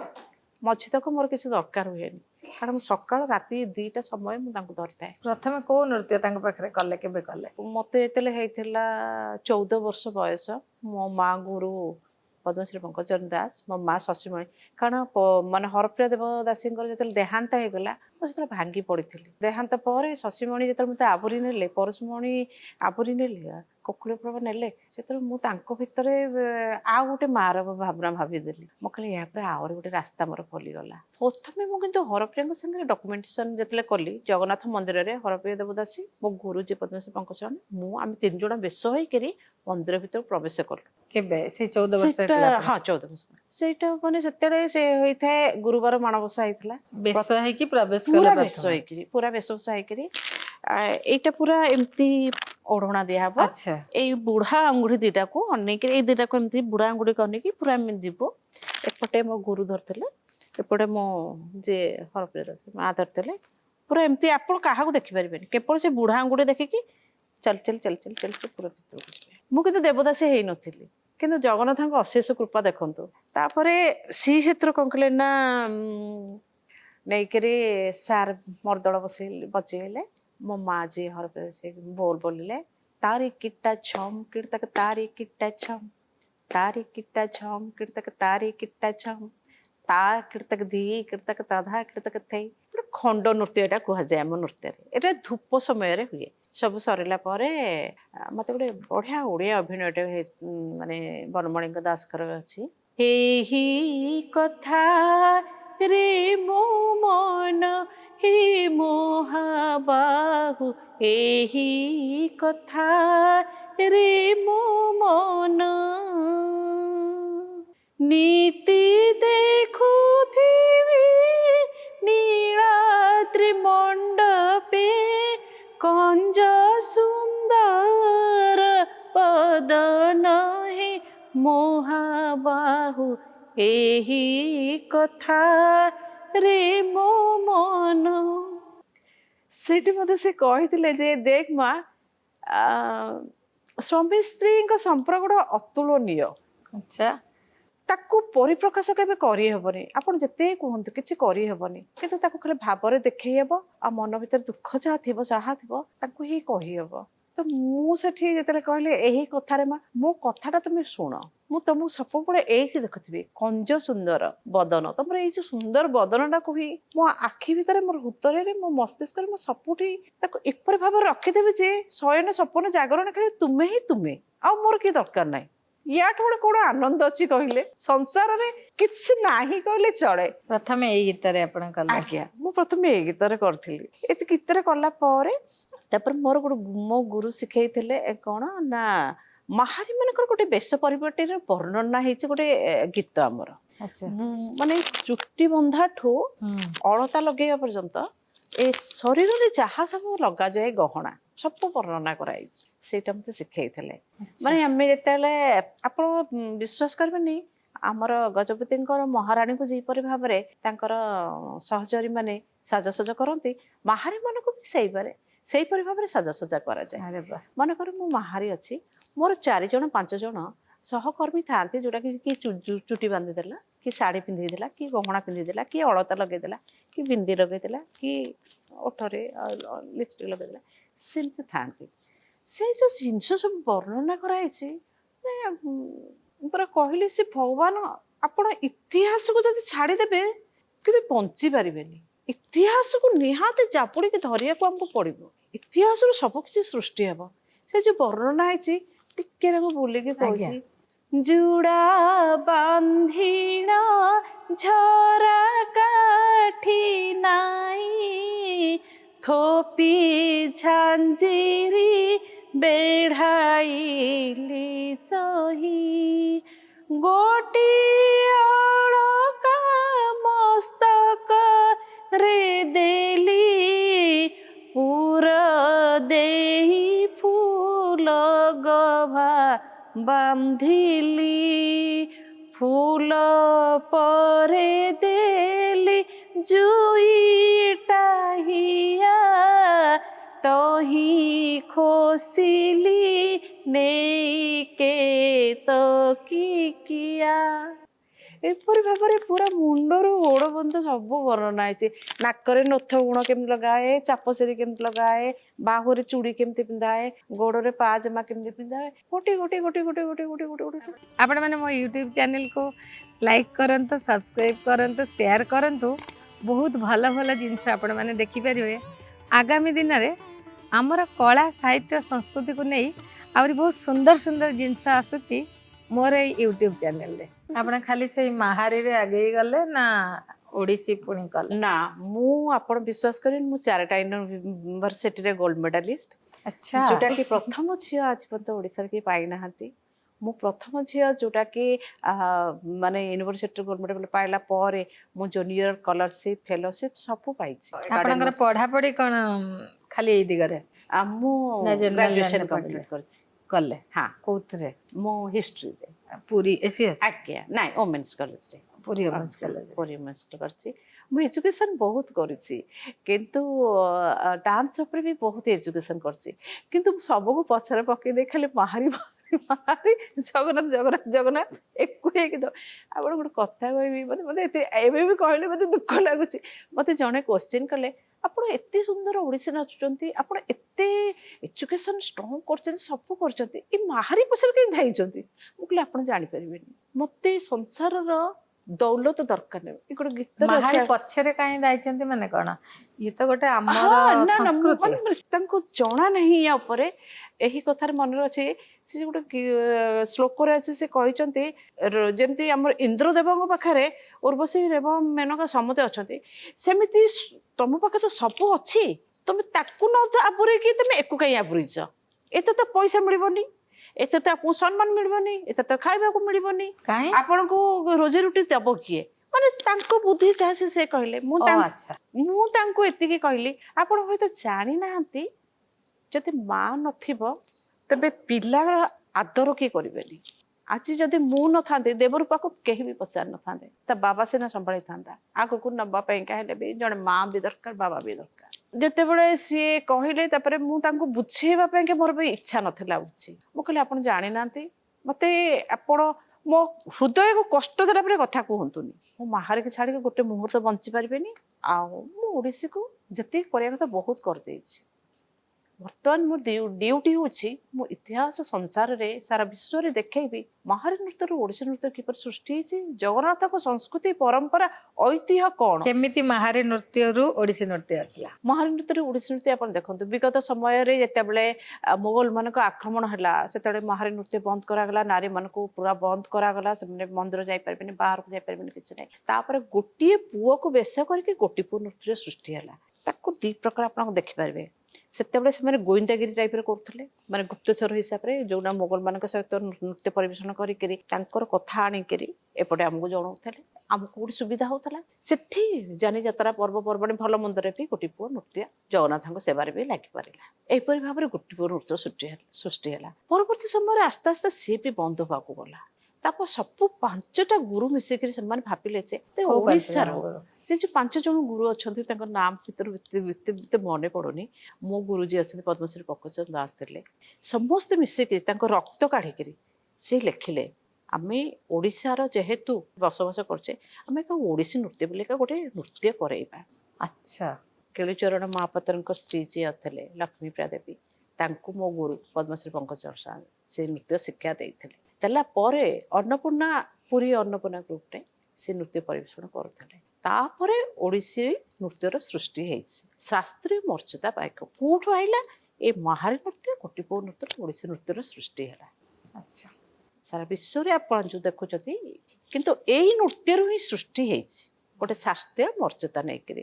ଯେପରି ଆପଣ ମଙ୍ଗଳାଚରଣ ହଉ, ସ୍ଥାୟୀ ବା ବଟୁ, ପଲ୍ଲବୀ, ଅଭିନୟ, ମୁଖ୍ୟ, ଇଏ ଗୋଟେ ଯେହେତୁ ସିଷ୍ଟମାଟିକାଲି ଅଛି, ଆପଣ ସାଙ୍ଗେ ସାଙ୍ଗେ ମୁଖ୍ୟ ଚାରିଟା ନାଚିପାରିବେ। ଭିତରେ କ'ଣ ତଫାତ୍? ଆମର ଗୋଟେ ଶାସ୍ତ୍ରୀୟ ମର୍ଯ୍ୟାଦା ଅଛି। ଆପଣ ପ୍ରଥମେ ମଙ୍ଗଳାଚରଣ ନାଚିବେ। ମଙ୍ଗଳାଚରଣ କାହିଁକି ନାଚିବେ? ମଙ୍ଗଳରେ ଆରମ୍ଭ ହୋଇକି ମଙ୍ଗଳରେ ଶେଷ କରିବାକୁ ମଙ୍ଗଳାଚରଣ କୁହାଯାଏ। ବଟୁ ବା ସ୍ଥାୟୀ ବା ବଟୁ କୁହାଯାଏ। ସ୍ଥାୟୀ ବଟୁ କ'ଣ? ବଟୁକ ଭୈରବ ନୃତ୍ୟଟା ହେଉଛି ସୃଷ୍ଟି ହେଇଛି କୋଉଠି? ଭଗବାନ ଶିବଙ୍କଠୁ। ଆମର ତାଣ୍ଡବ ଲାସ୍ୟ ବୋଲି କୁହାଯାଇଛି। ତ ସେଇ ବଟୁକ ଭୈରବଙ୍କୁ ନେଇକି ବଟୁ ନୃତ୍ୟ। ପଲ୍ଲବୀଟା କ'ଣ? ସୁକୋମଳ ସୁଲଳିତ ବା କୋମଳତାକୁ ବିଶେଷ କରିକି ଯେଉଁ ବିସ୍ତାରତା କରାଯାଏ। ପଲ୍ଲବ ଯେହେତୁ ସେ ଗୋଟେ ସବୁବେଳେ ଆଶ୍ରୟ ଖୋଜିବ, ସବୁବେଳେ ଆଶ୍ରୟ ଖୋଜି ଖୋଜି ଖୋଜି ଖୋଜି ଖୋଜି ଖୋଜି ଖୋଜି ଉପରକୁ ଯିବ। ପୁରା ବିସ୍ତାର ଭାବରେ ପିଓର ଡାନ୍ସ ଯେଉଁଟା କୁହାଯାଏ ନୃତ୍ୟ କରାଯାଏ। ଅଭିନୟ ହେଉଛି ମୁଁ ତମକୁ ମୋ ହୃଦୟରେ ଯାହା କିଛି ଅଛି ସମର୍ପଣ କରିବି, କ୍ଷୀର ଉପରେ ସରଟା ଯେଉଁ କ୍ରିମ୍ ଟାଇପ୍ର ସେମିତି। ମୁଖ୍ୟ କ'ଣ? ସବୁ ସରିଲା ପରେ ମୋର ଆଉ କିଛି ନାହିଁ, ମୁଁ ତମ ପାଦ ତଳେ ସରେଣ୍ଡର କରିଯାଉଛି। ପ୍ରଭୁ ଏଇ ଜୀବନ ଏଇ ଶରୀର ସବୁ ତମର ପାଇଁ ଉତ୍ସର୍ଗୀକୃତ। କିନ୍ତୁ ମହାରୀ ନୃତ୍ୟରେ ମଙ୍ଗଳାଚରଣ ଅଛି, ଅଭିନୟ ଅଛି, ମୁଖ୍ୟ ଅଛି, କିନ୍ତୁ ସ୍ଥାୟୀ ବା ପଲ୍ଲବୀ ନାହିଁ। କାହିଁକି? ପିଓର ଡାନ୍ସ ଆମର ସେଠି ନାହିଁ। ଭଗବାନଙ୍କୁ ପାଇବା ପାଇଁ ସ୍ୱାମୀ ପାଖରେ ଦୂରଦାର ଧୁମଧାମ ଭଲ ପାଆନ୍ତେନି। ଯେତେ ସଫ୍ଟନେସ୍, ଯେତେ କୋମଳ, ଯେତେ ସୁନ୍ଦର ସେଇଟା କରାଯାଏ। ଏହିପରି ଭାବରେ ଓଡ଼ିଶା। ଆପଣ 1996 ମସିହାରେ ମାହାରୀ ସମ୍ମାନ ପାଇଛନ୍ତି। ଆଜ୍ଞା। ସେତେବେଳକୁ କେତେ ବାଟ ପହଞ୍ଚି ଯାଇଥିଲେ? ସେ ବି ଗୋଟେ ବଡ଼ ଇତିହାସ, ଆପଣ ବିଶ୍ୱାସ କରିପାରିବେନି। ମୋ ଗୁରୁ ଯେତେବେଳେ ପ୍ରଥମେ ସିଲେକ୍ସନ୍ କଲେ ଯେ ଆଉ ମୁଁ ଗୋଟେ ମାହାରୀ ଫେଷ୍ଟିଭାଲ କରିବି, ମାହାରୀ ନୃତ୍ୟଟାକୁ ମୁଁ ଗୋଟେ ମୋ ସମ୍ମାନ ଦେବି, ମୋର ପ୍ରଥମ ଯିଏ ସାର୍ଙ୍କର ତ ଅନେକ ଷ୍ଟୁଡେଣ୍ଟ, ମାନେ ତା ଭିତରୁ ସେ ମୋତେ ବାଛିଲେ। ମୋର ଭାଗ୍ୟ, ପ୍ରଭୁ ଜଗନ୍ନାଥଙ୍କ ଆଶୀର୍ବାଦ। 96 ମସିହାରେ ରବୀନ୍ଦ୍ର ମଣ୍ଡପରେ ଯେତେବେଳେ ସିଲେକ୍ସନ୍ କରାହେଲା ଯେ ମାହାରୀ ନୃତ୍ୟ, ସେତେବେଳେ ମାହାରୀ ନୃତ୍ୟ କି ଜାଣିନଥିଲେ। ସମସ୍ତେ ଦେବଦାସୀ ନୃତ୍ୟ। ଆପଣଙ୍କୁ ମୁଁ ବି କହିବି ମାହାରୀ ଅର୍ଥ କ'ଣ, ଦେବଦାସୀ ଅର୍ଥ କ'ଣ। ମାହାରୀ ଦେବଦାସୀ ବି ଅଲଗା ଅଲଗା ମାନେ ଅର୍ଥ। ସେତେବେଳେ ବି ଲୋକ ଏତେ ଜାଣିନଥିଲେ ତାର ବେଶ ପରିପାଟି କ'ଣ, ତାର ନୃତ୍ୟ ପରିବେଷଣ କ'ଣ। ସେଠି ରବୀନ୍ଦ୍ର ମଣ୍ଡପରେ ମୁଁ ନୃତ୍ୟ ପରିବେଷଣ କଲି। ସେତେବେଳେ ମୋ ମା ଶଶୀମଣି ଦେବଦାସୀ ଆସିଥିଲେ, ମୋ ସାର୍ ଥିଲେ, ଗୁରୁଜୀ ଥିଲେ ଯେ ପଦ୍ମଶ୍ରୀ ପଙ୍କଜଚରଣ ଦାସ ଆଗରେ ବସିଥିଲେ। ଆରମ୍ଭ ହେଲା ପ୍ରୋଗ୍ରାମ। ଫାଷ୍ଟ ମୁଁ ଚୁଡ଼ା ବାନ୍ଧିଣ ନାଚିଲି, ତାପରେ ଏହି କଥାରେ ମନ, ତାପରେ ବଂଶୀ ତେଜି ହେଲା, ସିଏ ବି ବଢ଼ିଆ ଗୀତଟେ, ସେଇଟା ବି ନାଚିଲି। ତାପରେ ଲାଷ୍ଟକୁ ନାଚିଲି କୁରୁଯଦୁ ନନ୍ଦନ। କୁରୁଯଦୁ ନନ୍ଦନ ନାଚୁଛି ମୁଁ, ମାନେ ମୁଁ ନାଚୁଛି ଏମିତି କୁରୁଯଦୁ ନନ୍ଦନ ନାଚୁଛି। ଏଇ ହଁ, କୁରୁଯଦୁ ନନ୍ଦନ ମୁଁ ନାଚୁଛି। ମୁଁ ଦେଖୁଛି ଯେ ସେ ଅଡ଼ିଏନ୍ସରେ କି ଗୋଟେ ଲମ୍ବା ହେଇକି ଲୋକଟି ଚାଲି ଚାଲି ଚାଲି ଚାଲି ଚାଲି ମାନେ ବୁଝିପାରୁନି କି ଗୋଟେ ମୁଁ ନାଚୁଛି, ମାନେ ମାଇଣ୍ଡ ଡାଇଭର୍ଟ ହେଇଯିବ। ତାପରେ ମୁଁ ନାଚି ଏମିତି ଏମିତି ଅନଉଛି। ସାର୍ କ'ଣ କରୁଛନ୍ତି, ଚାଲି ଚାଲି ଚାଲି ଚାଲି ଷ୍ଟେଜ୍କୁ ସିଧା ଆସିକିରି ପୁରା ମୋତେ ଏମିତି ପୁରା ମୁଁ ନାଚୁଛି ମୋତେ ଏମିତି। ମୁଁ ବିଶ୍ୱାସ କରିପାରୁନି କାହିଁକି ମୋତେ ଏମିତି କୁଣ୍ଡେଇ ପକେଇଲେ। କହିଲେ ମୋର ସ୍ୱପ୍ନ ଆଜି ସାକାର ହେଇଗଲା, ମୁଁ ସବୁ କିଛି ପାଇଯାଇଛି, ମୋର ଆଉ କିଛି ଦରକାର ନାହିଁ। ତାପରେ ମୁଁ ଆଉ ନାଚିବି କ'ଣ, ମୁଁ ସିଧା ମାନେ ଟୁଙ୍କିନା ଗଳି ପଡ଼ିଲି ତାଙ୍କ ପାଦ ତଳେ, ବେହୋସ ହେଇଯାଇଛି। ମୁଁ ନିଜେ ଜାଣିନି କ'ଣ ପୁରା ପ୍ରାୟ କରୁଛି। ପ୍ରାୟ 5-7 ମିନିଟ୍ ପରେ ତ ମୋର ସେନ୍ସ ନଥିଲା। ତାପରେ ଶଶୀମଣି ମା ଆମର କହିଲେ ସମସ୍ତେ ଆଡ଼େଇ ଯାଅ, ଆଉ ସେ ଟିକେ କୁହ ସିଏ କ'ଣ ତୁଳସୀ ପାଣି, ମାନେ ମୋତେ ଏମାନେ କହିବା କଥା ତୁଳସୀ ପାଣିକୁ ନେଇକି ମୋ ପାଟିରେ ଦେଇଛନ୍ତି। ତାପରେ ମୋର ସେନ୍ସ ଆସିଛି, ତାପରେ ମୁଁ ବସିଛି। ତାପରେ ସେଇଠି ସାର୍ କହିଲେ କି ମୁଁ ଯୋଉଟା ଭାବିଥିଲି ମୋ ସ୍ୱପ୍ନ ସାକାର ହେଇଗଲା, ଆଉ ମାହାରୀ ନୃତ୍ୟକୁ ବାନ୍ଧିକି କି ରଖିପାରିବେନି, ସିଏ ଏଥର ଆଗକୁ ଛୋଟ ପ୍ରଜାପତି ହେଇକି ଆରାମସେ ବୁଲି ବୁଲି ଯାଇପାରିବ। ଏହିପରି ଜୀବନ ଯାତ୍ରା ଚାଲିଛି। ବହୁତ ସୁନ୍ଦର। ସେ ଯାତ୍ରାକୁ ଆଗେଇ ନେଇଛ ଦେବରୂପା ତମେ, ଆଜ୍ଞା ନୁହଁ କି? ଆଜ୍ଞା। କ'ଣ ଖାଲି ମା ବାଧ୍ୟ କଲେ ବୋଲି ତମେ ମାହାରୀ ଶିଖିଲ ନା ନା। ତମର ଇଚ୍ଛା, ନା ଯେମିତି ଆମେ ଅଭିମନ୍ୟୁଙ୍କୁ ଦେଖୁ ମା ପେଟରୁ ଶିଖିକି ଆସିଥିଲା ବହୁତ ଜିନିଷ, ସେଇଟା ହିଁ କହିପାରନ୍ତି, ସେମିତିଆ ନା? ସେମିତିଆ ହିଁ କହିପାରନ୍ତି। ମା ପେଟରୁ ପେଟରୁ ପୁରା ମାନେ ମୁଁ ମୁଁ ଯେବେ ଯେବେ ମାମାକୁ ଦେଖେ, ପ୍ରାକ୍ଟିସ୍ କରେ କିମ୍ବା ଷ୍ଟେଜ୍ ଦେଖେ ନା, ମୋ ମନକୁ ଗୋଡ଼ ଚାଲେ। ମୋତେ କେହି ରୋକି ପାରନ୍ତିନି। ମୁଁ ମନକୁ ମୁଁ ଆକ୍ଚୁଆଲି ସତ କଥା କହିବି, ମୁଁ ଶିଖିନି ନାଚ। ମୋ ମାମା ଦେଖିଛି ସେ ଷ୍ଟେଜ୍ରେ କେମିତି ପରଫର୍ମାନ୍ସ କରିଛନ୍ତି, ପ୍ରାକ୍ଟିସ୍ କରିଛନ୍ତି, ମୋ ମନକୁ ଉଠିକି ନାଚିବା ଷ୍ଟାର୍ଟ କରିଦେଲି। ଯେତିକି ମୋ ବାପା ମା କୁହନ୍ତି, ମୁଁ କେତେ 2.5 ଇୟର୍ରୁ ମୁଁ ଷ୍ଟାର୍ଟ କଲି ଡ୍ୟାନ୍ସ। ଆଚ୍ଛା। ମୁଁ ଷ୍ଟାର୍ଟ କଲି ଡ୍ୟାନ୍ସ, ମାନେ ମୋ ଫର୍ଷ୍ଟ ଷ୍ଟେଜ୍ ହେଉଛି କୋଲକାତାରେ ଥିଲା, ରବୀନ୍ଦ୍ର ସଦନରେ। ମାମାଙ୍କ ସାଙ୍ଗରେ ଯାଇଥିଲ ମାନେ ନା ତମେ ଡକା ହେଇକି ଯାଇଥିଲ? ଗୋଟେ ଫନି ଇନସିଡେଣ୍ଟ ସେଟା ଗୋଟେ। ସେଇଠି ମାମା ଗ୍ରୁପ୍ ସହିତ ପରଫର୍ମାନ୍ସ ଚାଲିଛି, ସବୁ ଚାଲିଛି ବୋଲେ ମୋର ଗୋଟେ ପାର୍ଟ ଥିଲା କି ମୁଁ କୁନି କୃଷ୍ଣ ହେଇକି ଯିବି। ଆଚ୍ଛା କିନ୍ତୁ କୁନି କୃଷ୍ଣ କ'ଣ ହେଇଛି ନା, କୁନି କୃଷ୍ଣ ବାପାଙ୍କର କାନ୍ଧରେ ଶୋଇପଡ଼ିଛି। ଆଚ୍ଛା। ସେ ମାନେ ବାପା ମା ଟେନସନ୍, କୁନି କୃଷ୍ଣଟା ଉଠୁନି କ'ଣ, କେମିତି ଯିବ, ଏଇନେ ପରଫର୍ମାନ୍ସ ଏତେ ଅଛି, ମାନେ 20,000 ଅବଭ୍ ପିପଲ୍ ଅଛନ୍ତି, ବସୁଛନ୍ତି ଗୋଟେ ଅଡିଟୋରିୟମରେ, କେମିତି କ'ଣ ପରଫର୍ମାନ୍ସ କରିବ, କ'ଣ କରିବ କେଜାଣି, କ'ଣ ଭଗବାନଙ୍କ ଦୟାରେ ପରଫେକ୍ଟ ଟାଇମିଂରେ ମୋ ନିଦ ଭାଙ୍ଗିଗଲା। ମୁଁ କହିଲି ବାବା ମୋତେ ଛାଡ଼, ମୁଁ ଯିବି। ମୁଁ ତରବର ହେଲି, ମୁଁ ଆରାମସେ ଷ୍ଟେଜ୍କୁ ଗଲି। ଷ୍ଟେଜ୍ରେ କୁନି କୃଷ୍ଣ ହେଇକି ଗଲି, ମୁଁ କୁନି ମାନେ ମୋ ମାମା ଯଶୋଦା ହେଇକି ମୁଁ ସେଇଠି ବସିଲି। ସମସ୍ତେ ଅଡ଼ିଏନ୍ସରେ ତାଳି ମାରିଲେ, ମାନେ ଅଧା ମାନେ ସରିନି ବି, କିଛି ଲୋକ ଆସିକି ମାନେ ନେଇକି ବି ପଳେଇଲେଣି କି କୁନି କୃଷ୍ଣଟା କିଏ ବୋଲିକା। ମାନେ ମୋର ନୃତ୍ୟ ବୋଧେ କହିପାରନ୍ତି କି ମୁଁ ଅଲରେଡ଼ି ଜନ୍ମରୁ ହିଁ ପାଇଯାଇଛି। ମୋ ମାଆକୁ ଦେଖିକି ମୋ ମନକୁ ନାଚେ, କହି ହୁଏନି ଏଇଟା କେମିତି ହେଲା ମୋର ନୃତ୍ୟ ମାନେ ଶିକ୍ଷା ତମ ପେଟରୁ ଶିଖିକି ଆସିଛ। ପୁରା ପରବର୍ତ୍ତୀ ସମୟରେ ତ ଘରେ ପରିବେଶ ସବୁବେଳେ ଦେଖୁଥିବ ଆଉ କ'ଣ। ନିଶ୍ଚୟ ପୁରା ଆଚ୍ଛା, ମୁଁ ଏଇଠି ଆପଣଙ୍କୁ ପଚାରି ପାରିବି କି ଯେତେବେଳେ ଆପଣଙ୍କୁ କୁହାହେଲା ପୁରା 2ଟି ଆଖି, ଖାଲି ଜଗନ୍ନାଥଙ୍କର 2 ଆଖିଟିକୁ ଦେଖୁଥିବୁ, ଆଉ କିଛି ତୁ ଦେଖିବୁନୁ, ଦାସଗୁପ୍ତା ବାବୁଙ୍କୁ କେମିତି ଦେଖିଲେ, କେବେ ଦେଖିଲେ? ସିଏ ବି ଗୋଟେ ଇତିହାସ। ସବୁ ତ ଆଜ୍ଞା। ରୂପଶ୍ରୀ ମ୍ୟାଡମଙ୍କର ବଢିଆ ବଢିଆ କାହାଣୀ। ସେଇଟା ହଁ, କିନ୍ତୁ ମୁଁ ସିଏ ଆକ୍ଚୁଆଲି ହେଲା କହିପାରିବି ବେଟର। ଯେହେତୁ 7 ଭଉଣୀ, ବାପା ମା ଚାହିଁବେ ସିଏ ତା ଭଲ କହିପାରିବେ କହୁଛନ୍ତି। ସେଇଟା ଆକ୍ଚୁଆଲି ମୁଁ ହିଁ ବେଟର କହିପାରିବି। ସେଇଟା ଗୋଟେ ଫନି ଇନସିଡେଣ୍ଟ ବି ଅଛି, ଆଉ ଗୋଟେ ସିରିୟସ୍ ବି ଅଛି। ଆଚ୍ଛା, କେମିତି? ତ ମାମା ଥିଲା ମାନେ ୟୁଏସ୍ରେ ଥିଲା, ୱାଶିଂଟନରେ।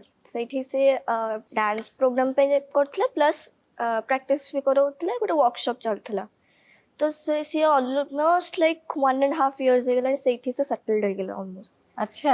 ହଁ, ଆଈ ଅଜା ପୁରା ଟେନସନ୍, ମୋ ଝିଅ ଯାଇକି ଆମେରିକାରେ ଅଛି, ବାହା ହେଇନି, କିଛି ନାହିଁ, ସେଠି ଯଦି କାହା ସହିତ ବାହା ହେଇଯିବ କ'ଣ ହେବ, କ'ଣ ହେବ, ଇଏ ହେବ, ସିଏ ପୁରା ଟେନସନ୍ ମାହୋଲ ପୁରା। ତ ମାମାର କଣ୍ଡିସନ୍ ଥିଲା କି ମୁଁ ଯେ ଡ୍ୟାନ୍ସକୁ ଗ୍ରହଣ ଯେ କରିପାରିବ ଘରେ, ତାହେଲେ ମୁଁ ବାହା ହେବାକୁ ରାଜି ଅଛି।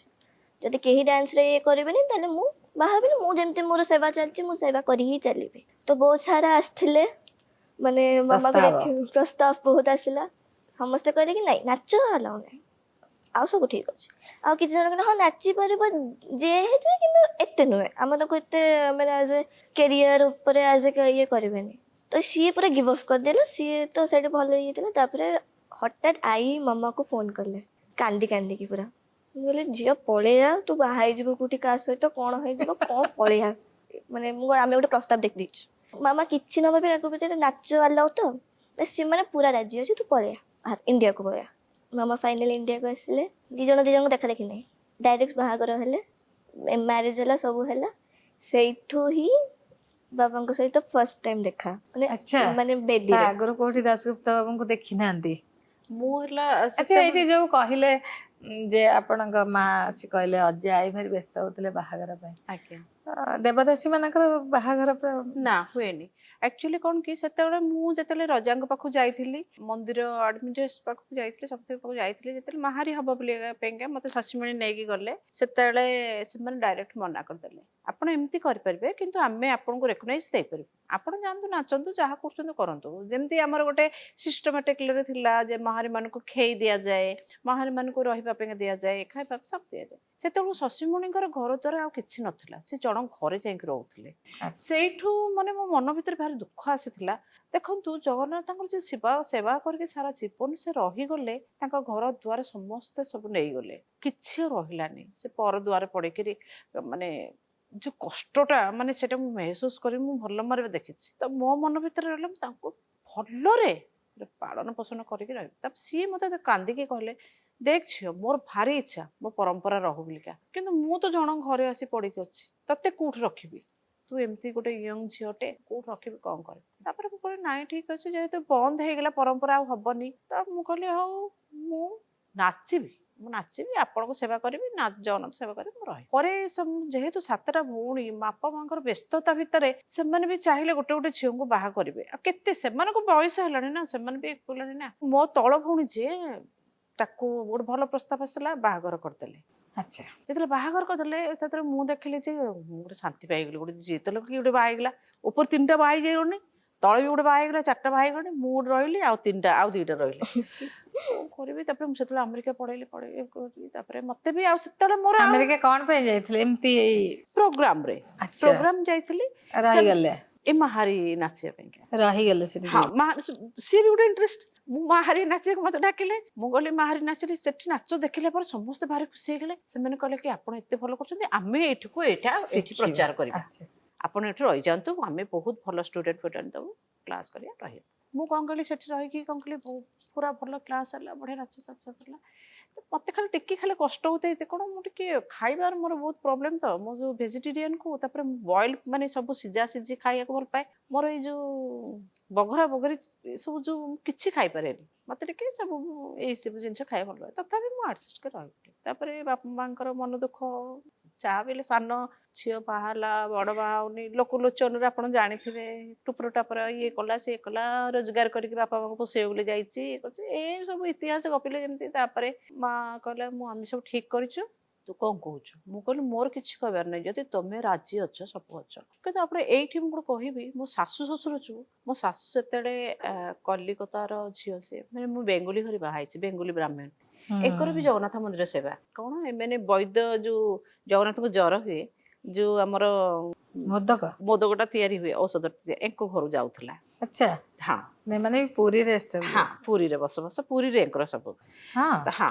ତ ଆମର 4 ପୁରୁଷ କାଳ ଦେଉଥିଲେ ଏଇ ମାନେ ଦେବାଶିଷଙ୍କର ଠୁ ବନ୍ଦ ହେଲା ଦେବାଶିଷ ଏମାନେ ସବୁ ଚାକିରି କରି ଯୋଉ ବାହାରୁ ଗଲେ ପରମ୍ପରା ବନ୍ଦ ହେଇଗଲା ଅଲଗା ଲୋକଙ୍କୁ ଦେ ଏବେ ବି ସେ ତମ୍ବାପତ୍ରରେ ଲେଖନ ହେଇକି ଅଛି ସବୁ ଏଙ୍କ ବଂଶଗତ ଗଡି ଆସୁଛି ଆହୁରି ଗୋଟେ କଥା କଣ ମାନେ ଦେବାଶିଷଙ୍କର ଯିଏ ବାବାଙ୍କ ବାବା ହେଇଥିଲେ ସିଏ ଜଗନ୍ନାଥଙ୍କର ଡକ୍ଟର ଥିଲେ ହେଲ୍ଥ ଡକ୍ଟର ଯୋଉ ରାଜବଂଶର ସବୁ ଜମିଦାରୀ ପାଇଥିଲେ ଯୋଉଟା କି ଘୋଡା ଏକା ପାଉଥିଲେ ସେଥିରେ ଯିବା ଆସିବା ପୁରା ଖାନଦାନୀ ଘରର ଥିଲେ ତ ମୁଁ ବୋଉଙ୍କୁ ଖାଲି ଗୋଟିଏ କଥା ପଚାରିଲି ସେମାନେ ନାଚ ପାଇଁ ରାଜି ନା ତ ଶ୍ୱଶୁର ଶାଶୁ ବହୁତ ରାଜି ମୋ ଶାଶୁ ସେତେବେଳେ କଲିକତା ୟୁନିଭରସିଟିର ଗୋଲ୍ଡ ମେଡାଲିଷ୍ଟ ପାଠ ପଢାରେ ଆଚ୍ଛା ସିଏ ରେଲବାଇରେ ଚାକିରି ପାଇଥିଲେ କିନ୍ତୁ ଚାକିରି କରିନଥିଲେ ଶ୍ୱଶୁର ମୋର ରେଲବାଇରେ ଚାକିରି କରିଥିଲେ ତ ସିଏ ପୁରା ଭଲ ମାରେ ଦେଖିଛନ୍ତି ଶଶୀମଣି କିଭଳି ଭାବରେ ନୃତ୍ୟ ପରିବେଷଣ କରନ୍ତି ମନ୍ଦିରରେ ଚାପରେ ସବୁ ଦେଖିଛନ୍ତି ଜାଣିଛନ୍ତି ତାଙ୍କ ମନ ଭିତରେ ଭାରି ଖୁସି ଯାଉ ଆମ ଘରକୁ କିଏ ଗୋଟେ ନାଚ ଯାଉ ଆସିଲା ମୋ ଶ୍ୱଶୁର ଘରେ ପ୍ରଥମ କରି ଯୋଉ ପ୍ରଣତି କଳା ମନ୍ଦିର ପ୍ରତିଷ୍ଠା ହେଉଥିଲା ମାନେ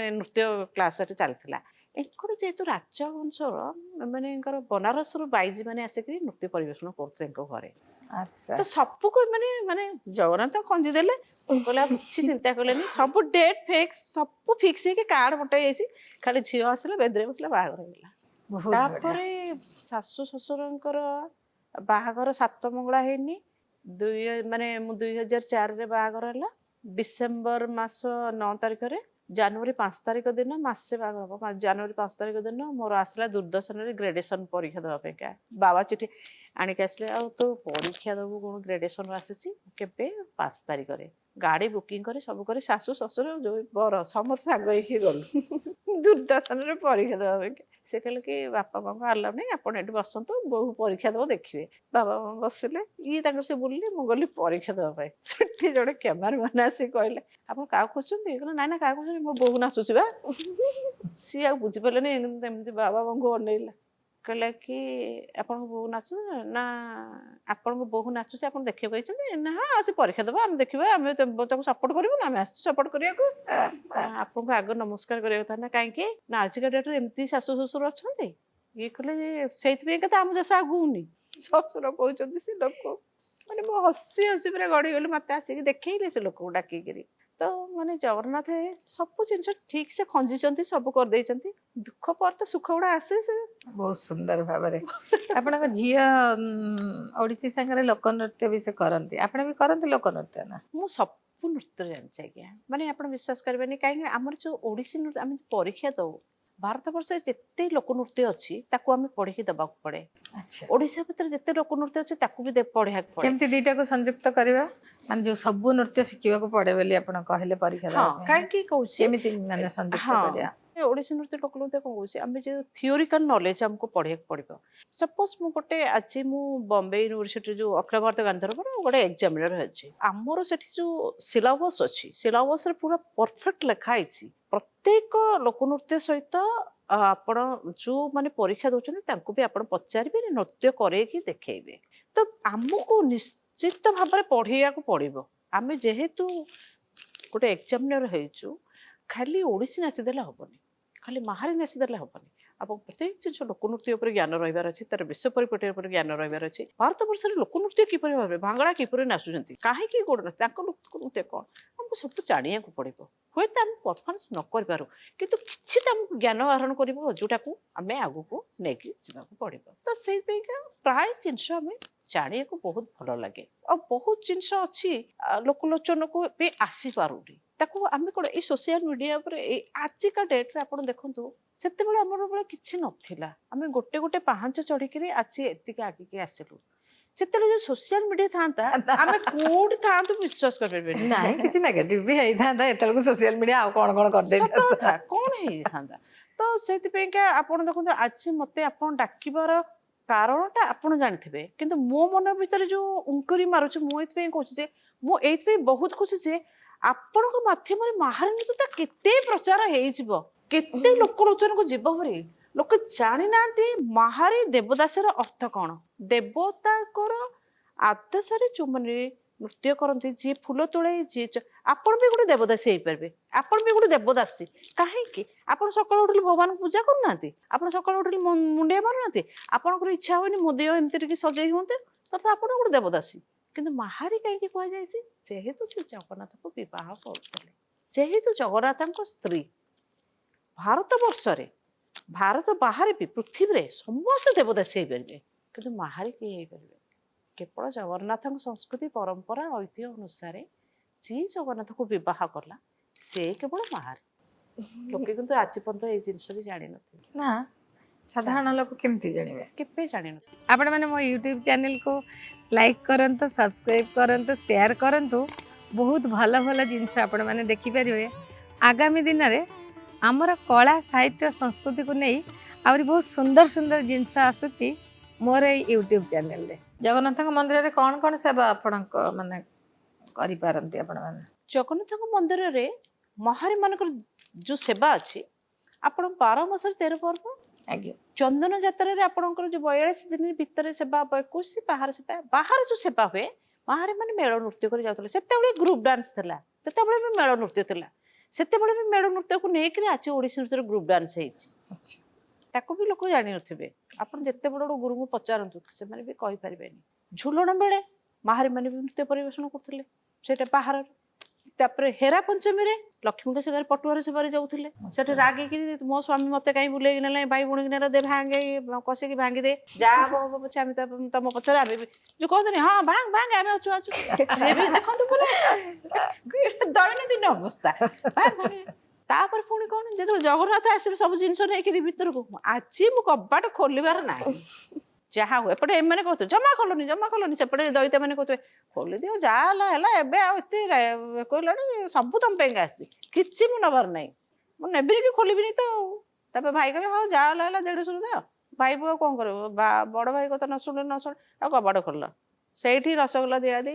ସେଠି ଦେଖନ୍ତୁ ମାନେ ସଂସାରରେ କେମିତି ନୀତି ଗୋଟେ ସ୍ତ୍ରୀ କି ମନେଇବା ପାଇଁ ଗୋଟେ ସ୍ୱାମୀ ରସଗୋଲାଠୁ ମାନେ ଡ୍ରେସ୍ ପଟାଠୁ ଶାଢ଼ୀ ପଟାଠୁ ଗହଣାଠୁ ସବୁ ଆଣିକି ଏବେ ଚଳନ୍ତି ଠାକୁର ଯାହା ଆମର ମଣିଷର ଯାହା ହୁଏ ତା ଜଗନ୍ନାଥଙ୍କର ତ ତାଙ୍କଠୁ ଦେଖି ତ ଆମର ତାଙ୍କଠୁ ଆମେ ସୃଷ୍ଟି ଶିଖିଲୁ ଆଉ ସେ ତ ତାଙ୍କଠୁ ଦେଖିକିରି ଆମେ ଆମ ସବୁ ସଂସ୍କୃତି ଆପଣ ଆମ ଦେଖନ୍ତୁ ପରମ୍ପରା ଆମେ ଯୋଉ ସବୁ ସିଏ ଆଜିକାଲି ଆଉ। ଡେଟ୍ରେ ମ୍ୟାଚିଂ କହୁଛେ ମ୍ୟାଚିଂ କୋଉଠି ସୃଷ୍ଟି ତାଙ୍କଠୁ ସୃଷ୍ଟି।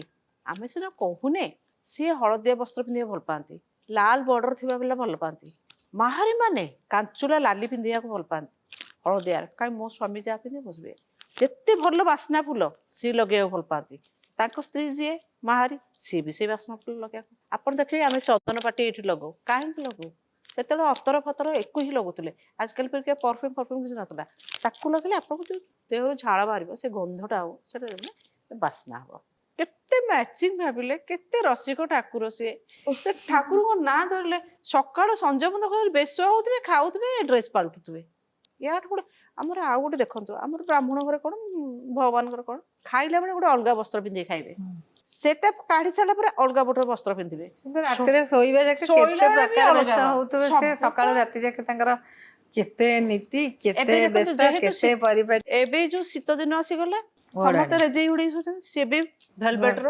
ସୁନ୍ଦର ଭାବରେ ପିନ୍ଧିକି ୟାର ପଳେଇ ଆଉ କଣ ଖୁସି ନ କହିଲେ ୟାର ପଳେଇ ସୁଖ ସଂସାର ଆଉ କଣ ଅଛି ଇତିହାସକୁ ଯଦି ଆମେ ଭୁଲିଯିବା ଇତିହାସକୁ ଯଦି ଆମେ ନ ପଚାରିବା ଆଗକୁ କେବେ ଯାଇପାରିବେ ଇତିହାସକୁ ରଖିକି ଆଗକୁ ଚାଲ।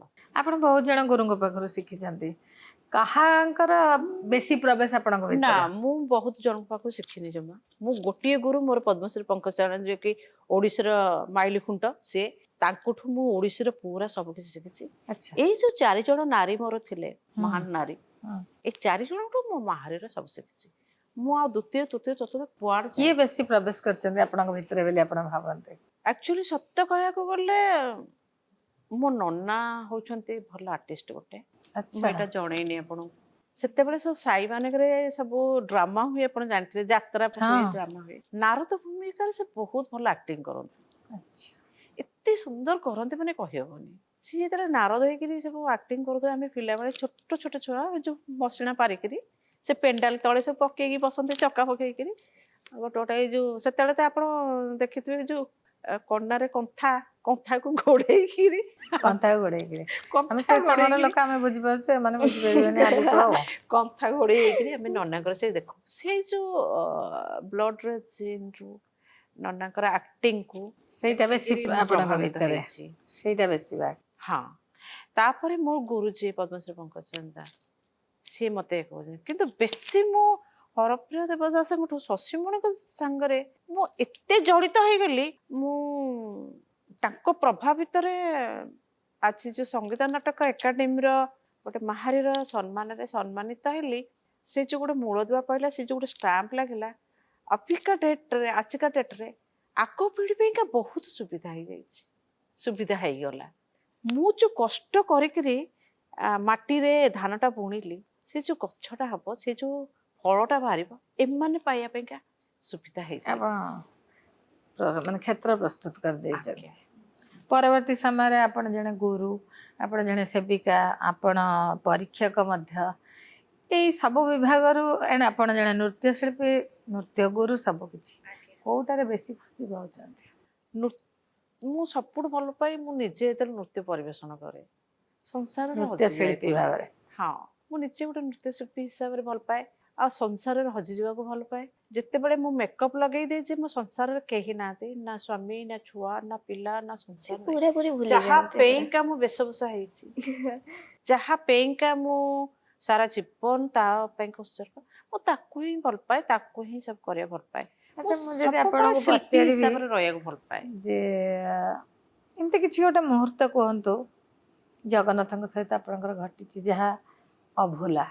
ଏଇଥରକ ସ୍ନାନ ଉତ୍ସବରେ ସ୍ନାନ ମଣ୍ଡପରେ ମୋର ଗୋଟେ ପ୍ରୋଗ୍ରାମ ଥିଲା ମୁଁ ପ୍ରୋଗ୍ରାମ ସାରିଲି ବେଶଭୂଷା ହେଇଥାଏ ମାହାରୀର ବେଶ ହେଲା ବେଳକୁ ମତେ ଖାଲି ଲାଗୁଥାଏ ଯେ ମୁଁ ଖାଲି ଛଟପଟ ହଉଥାଏ ପ୍ରୋଗ୍ରାମ କେମିତି ସାରିକିରି ମୁଁ ମନ୍ଦିର ପଳେଇବି ପ୍ରୋଗ୍ରାମ ସାରିକି ମନ୍ଦିର ଆପଣ ବିଶ୍ୱାସ କରିବେନି ପ୍ରୋଗ୍ରାମ ଯେମିତି ସରିଛି ସେ ମୋତେ ଡାକୁଛନ୍ତି ମୁଁ କିଛି ଶୁଣିନି ତାଙ୍କ କଥା ମୁଁ କହିଲି ମୋତେ କିଛି ବି ଡିଷ୍ଟର୍ବ କରନ୍ତୁନି ପ୍ଲିଜ୍ ଆପଣ ଚାହା ଖାଇବା ମୁଁ କହିଲି ମୋତେ କିଛି କୁହନ୍ତୁନି ମୁଁ ଆହୁରି ଗୋଟେ ମୋର ବ୍ୟାଡ୍ ହ୍ୟାବିଟ୍ କି ଗୁଡ୍ ହ୍ୟାବିଟ୍ ମୁଁ ଜାଣିନି ମୁଁ ମାନେ ବେଶ ପରିଧାନ କଲାବେଳେ ମୁଁ କୌଣସି ଜିନିଷ ଗ୍ରହଣ କରେନି ମାନେ ଖାଇବା ଜିନିଷ ଖାଇବା ତ ମାନେ ରନ୍ଧା ଜିନିଷ ତ ଦୂର କଥା କେବଳ ମୁଁ ଅବିକା ଟିକେ ଏଜ୍ ହେଲାଣି ତ ଟିକେ ଜୁସ୍ ଫୁସ୍ ପିଇ ଦଉଛି ନହେଲେ ସେତେବେଳେ ମୁଁ କିଛି ଗ୍ରହଣ କରୁନଥିଲି ମୁଁ ସେଦିନ କିଛି ଟୋଟାଲ ଖାଇନି ସାରିକିରି ମୁଁ ସେଇଠୁ ମାନେ ଆପଣ ବିଶ୍ୱାସ କରିବେନି ମୁଁ ମୋଚି ସାହିରୁ ଚାଲିକିରି ପୁରା ମାନେ ସିଧା ଯାଇକି ସିଂହଦ୍ୱାର ହାଜ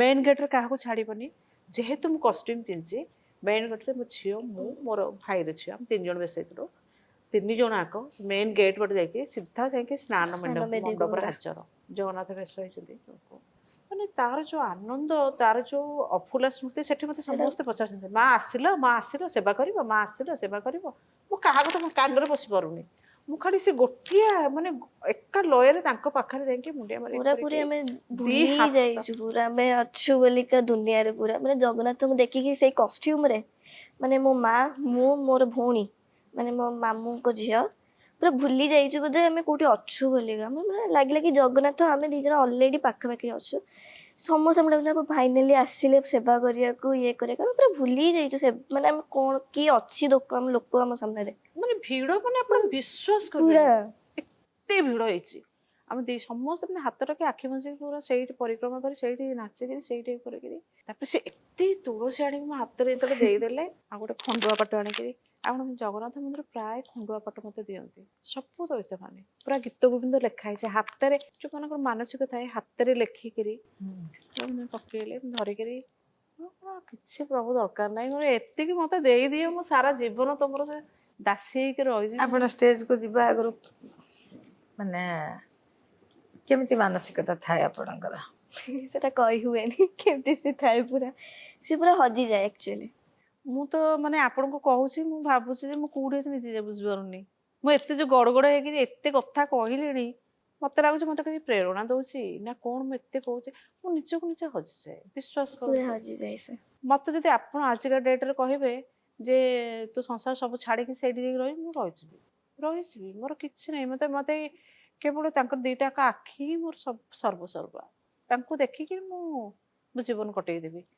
ସମସ୍ତେ କ୍ୱେଶ୍ଚିନ୍ କରନ୍ତି ଯେ ଦେବଦାସୀ ମାନଙ୍କୁ ମାହାରୀ ମାନଙ୍କୁ ଟର୍ଚର କରାଯାଇଛି କିଛି ଟର୍ଚର ନୁହଁ ଆଜ୍ଞା କାହିଁକି ଟର୍ଚର କରାହବ ମୁଁ ଆପଣଙ୍କୁ ଜବରଦସ୍ତି ଦେବଦାସୀ କରିପାରିବିନି ଆପଣଙ୍କ ମନ ଭିତରେ ଯଦି ଆସିବନି ଆପଣ ଭକ୍ତି ଭାବ ଭିତରେ ଯଦି ନ ଆସିବ ଆପଣ ହେଇପାରିବେନି ମୁଁ ଯଦି ଏକୁ ନେଇକି ଜବରଦସ୍ତି ଭିଡ଼ିକି ପୁରେଇ ଦେବି କେବେ ହେଇପାରିବନି କାରଣ ତା ମନ ଅଟୋମେଟିକ ଡାଇଭର୍ଟ ହେଇଯିବ ସିଏ ଯଦି ନିଜେ ନ ଚାହିଁବ ନିଜେ ନ କରିବ ମୁଁ କହିଲେ ହବନି କି ଆପଣ କହିଲେ କେହି କହିଲେ ହବ ତ ତାଙ୍କ ସହିତ ଆପଣଙ୍କୁ କନେକ୍ଟ ହବାର ଅଛି ଆପଣ ଏଇଠି ବସିକି ବି ଆଖି ମୁଚିକି ଧ୍ୟାନ ଦେବେ ଆଖି ଗୁଡାକ ସୁନ୍ଦର ଭାବରେ ଦେଖାଯାଉଥିବ ଅଧରଟା ସୁନ୍ଦର ଭାବରେ ଦେଖାଯାଉଥିବ ଆଉ କଣ ଦରକାର କି କାହାକୁ ଜବରଦସ୍ତି କରିପାରେନି ନିଶ୍ଚିତ ଭାବରେ ତାଙ୍କର ଇଚ୍ଛା ଆଉ ତମର ପୂର୍ବ ମାନେ ଜନ୍ମରେ କିଛି ଆଶୀର୍ବାଦ ଯୋଉଟା କି ଆଗକୁ 7 ଭଉଣୀ ଜନ୍ମ ହେଇଥିଲୁ 7 ଜଣ ତ ନାଚି ପାରିଥାନ୍ତେ କିଏ କୋଉ ଲାଇନରେ ଗଲେ ମୁଁ ତ ଜନ୍ମରୁ ମୃତ୍ୟୁ ଶଯ୍ୟାରେ ସଂଘର୍ଷ କରୁଥିଲି ମୁଁ ତ ଜାଣିନଥିଲି ମୁଁ ନିଜେ ନାଚିବି ମୁଁ ତ ଜାଣିନଥିଲି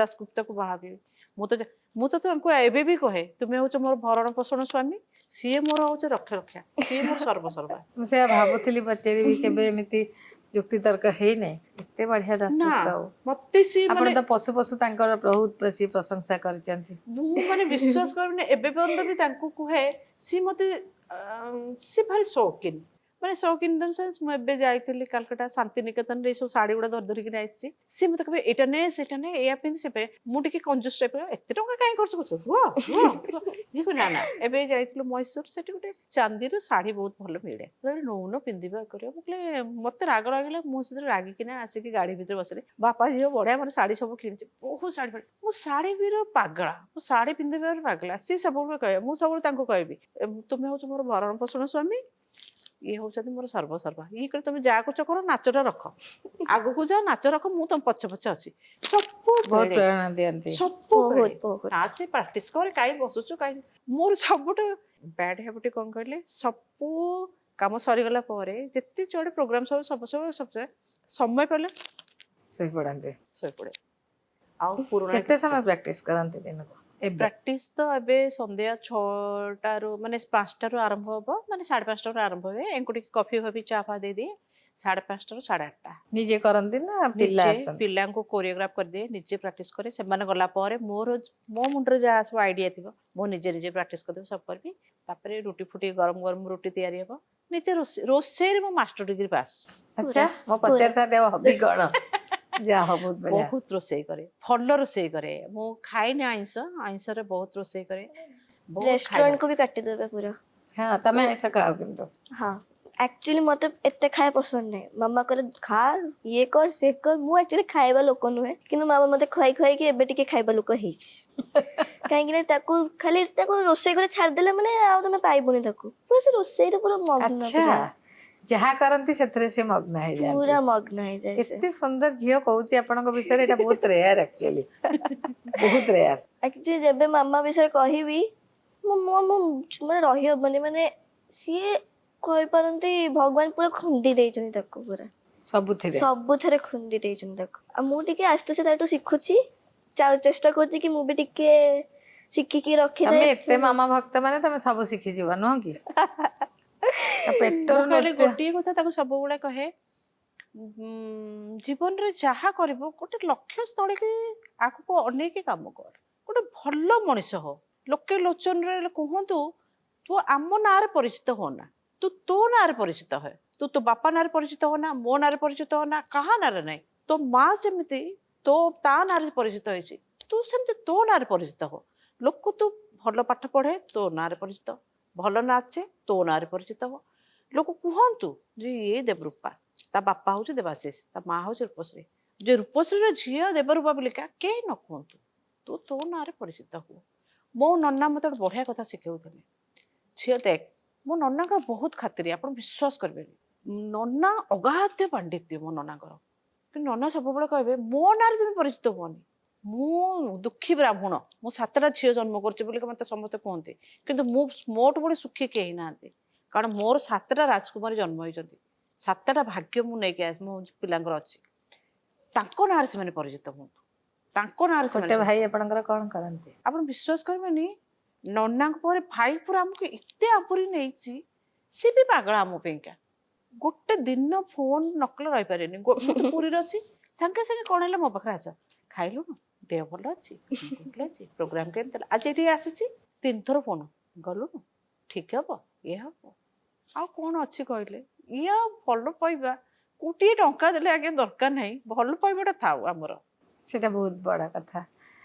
ବିଧିବଦ୍ଧ ଭାବରେ ତାହେଲେ ତମେ ନୃତ୍ୟ ଶିକ୍ଷା କେବେଠୁ କଲ?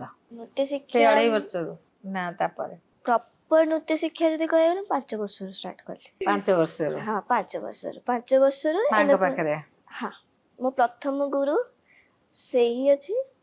ଆଉ ମୁଁ ଆଗକୁ ଆଉ ଦେଖିପାରୁନି ଆଉ କିଏ ଗୁରୁ ଏମିତି ସଚ୍ଚୋଟ ଗୁରୁ, ଏମିତି ମାନେ ସେ ସ୍କ୍ରାଚରୁ କେମିତି ନିଆଯାଇକି ଟିଲ୍ ରାଇଟ୍ ନାଉ ଯେ ମାନେ ଯେଉଁ ପୋଜିସନଟା ଅଛି, ମାନେ ତାଠୁ ହିଁ ମୁଁ ବି କହିଦେଇଛି ମାମା, ତମେ ଯେମିତି ସେବା କରିଛ ମୁଁ ବି ଚେଷ୍ଟା କରିବି ଏଇ ଜିନିଷଟାକୁ ଆଗକୁ ନେଇଯିବି, ମାହାରୀ ନୃତ୍ୟ। ଏଇ ମାହାରୀଟାକୁ ନେଇକି ଯିବି। କାହିଁକି ନା ଆଗରୁ ମୁଁ ଯେତିକି ଦେଖିଛି, ଏବେ 10 ବର୍ଷ ହେଲାଣି ଆସ୍ତେ ଆସ୍ତେ ମାହାରୀଟା ଟିକେ ପ୍ରଚାର ପ୍ରସାର ଜୋରଦାର ହେଲାଣି। ବିକଜ ଆମ ନ୍ୟୁ ଜେନେରେସନକୁ ମୁଁ ଯେତିକି ଦେଖିଛି, ମୁଁ ବି ଚାହୁଁଛି କି ନେକ୍ସଟ ଜେନେରେସନ ବି ଯେବେ ଆସିବ ମୁଁ ବି ଦେଖେଇ ବି ଚାହୁଁଛି କି ଏଇ ଜିନିଷଟା ରହୁ। ତାହେଲେ ମାହାରୀ ନୃତ୍ୟ ସେ ଯେମିତି କହିଲେ ଯେ ବର୍ତ୍ତମାନର ଜେନେରେସନ ଭଲ ପାଇଲେଣି, ଧୀରେ ଧୀରେ ବଢ଼ିଲେଣି, ଆପଣ ମାହାରୀ ନୃତ୍ୟର ଭବିଷ୍ୟତକୁ କେମିତି ଦେଖୁଛନ୍ତି? ମାହାରୀ ନୃତ୍ୟର ଭବିଷ୍ୟତ ବର୍ତ୍ତମାନ ବହୁତ ଉଜ୍ଜଳ ହେବାକୁ ଯାଉଛି, ହେଲାଣି ବି।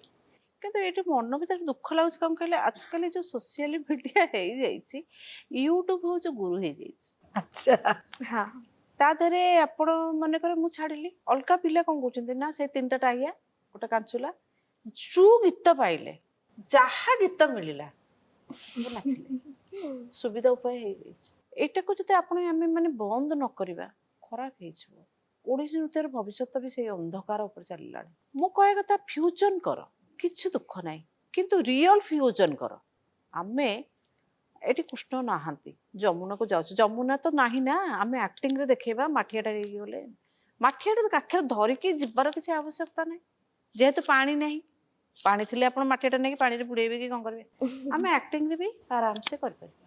ତାପରେ ୟୁଟ୍ୟୁବ ମାଷ୍ଟର ଡ୍ରେସ୍ ପଟା ହଉ ପରିବର୍ତ୍ତିତ ହେଇଯାଉଛି। ପରବର୍ତ୍ତୀ ସମୟରେ ଡ୍ରେସ୍ ପଟାକୁ ନେଇକି ଆମେ ବି ବହୁତ ସଂଘର୍ଷ କରିଛୁ, କହିଛୁ ସମସ୍ତଙ୍କୁ।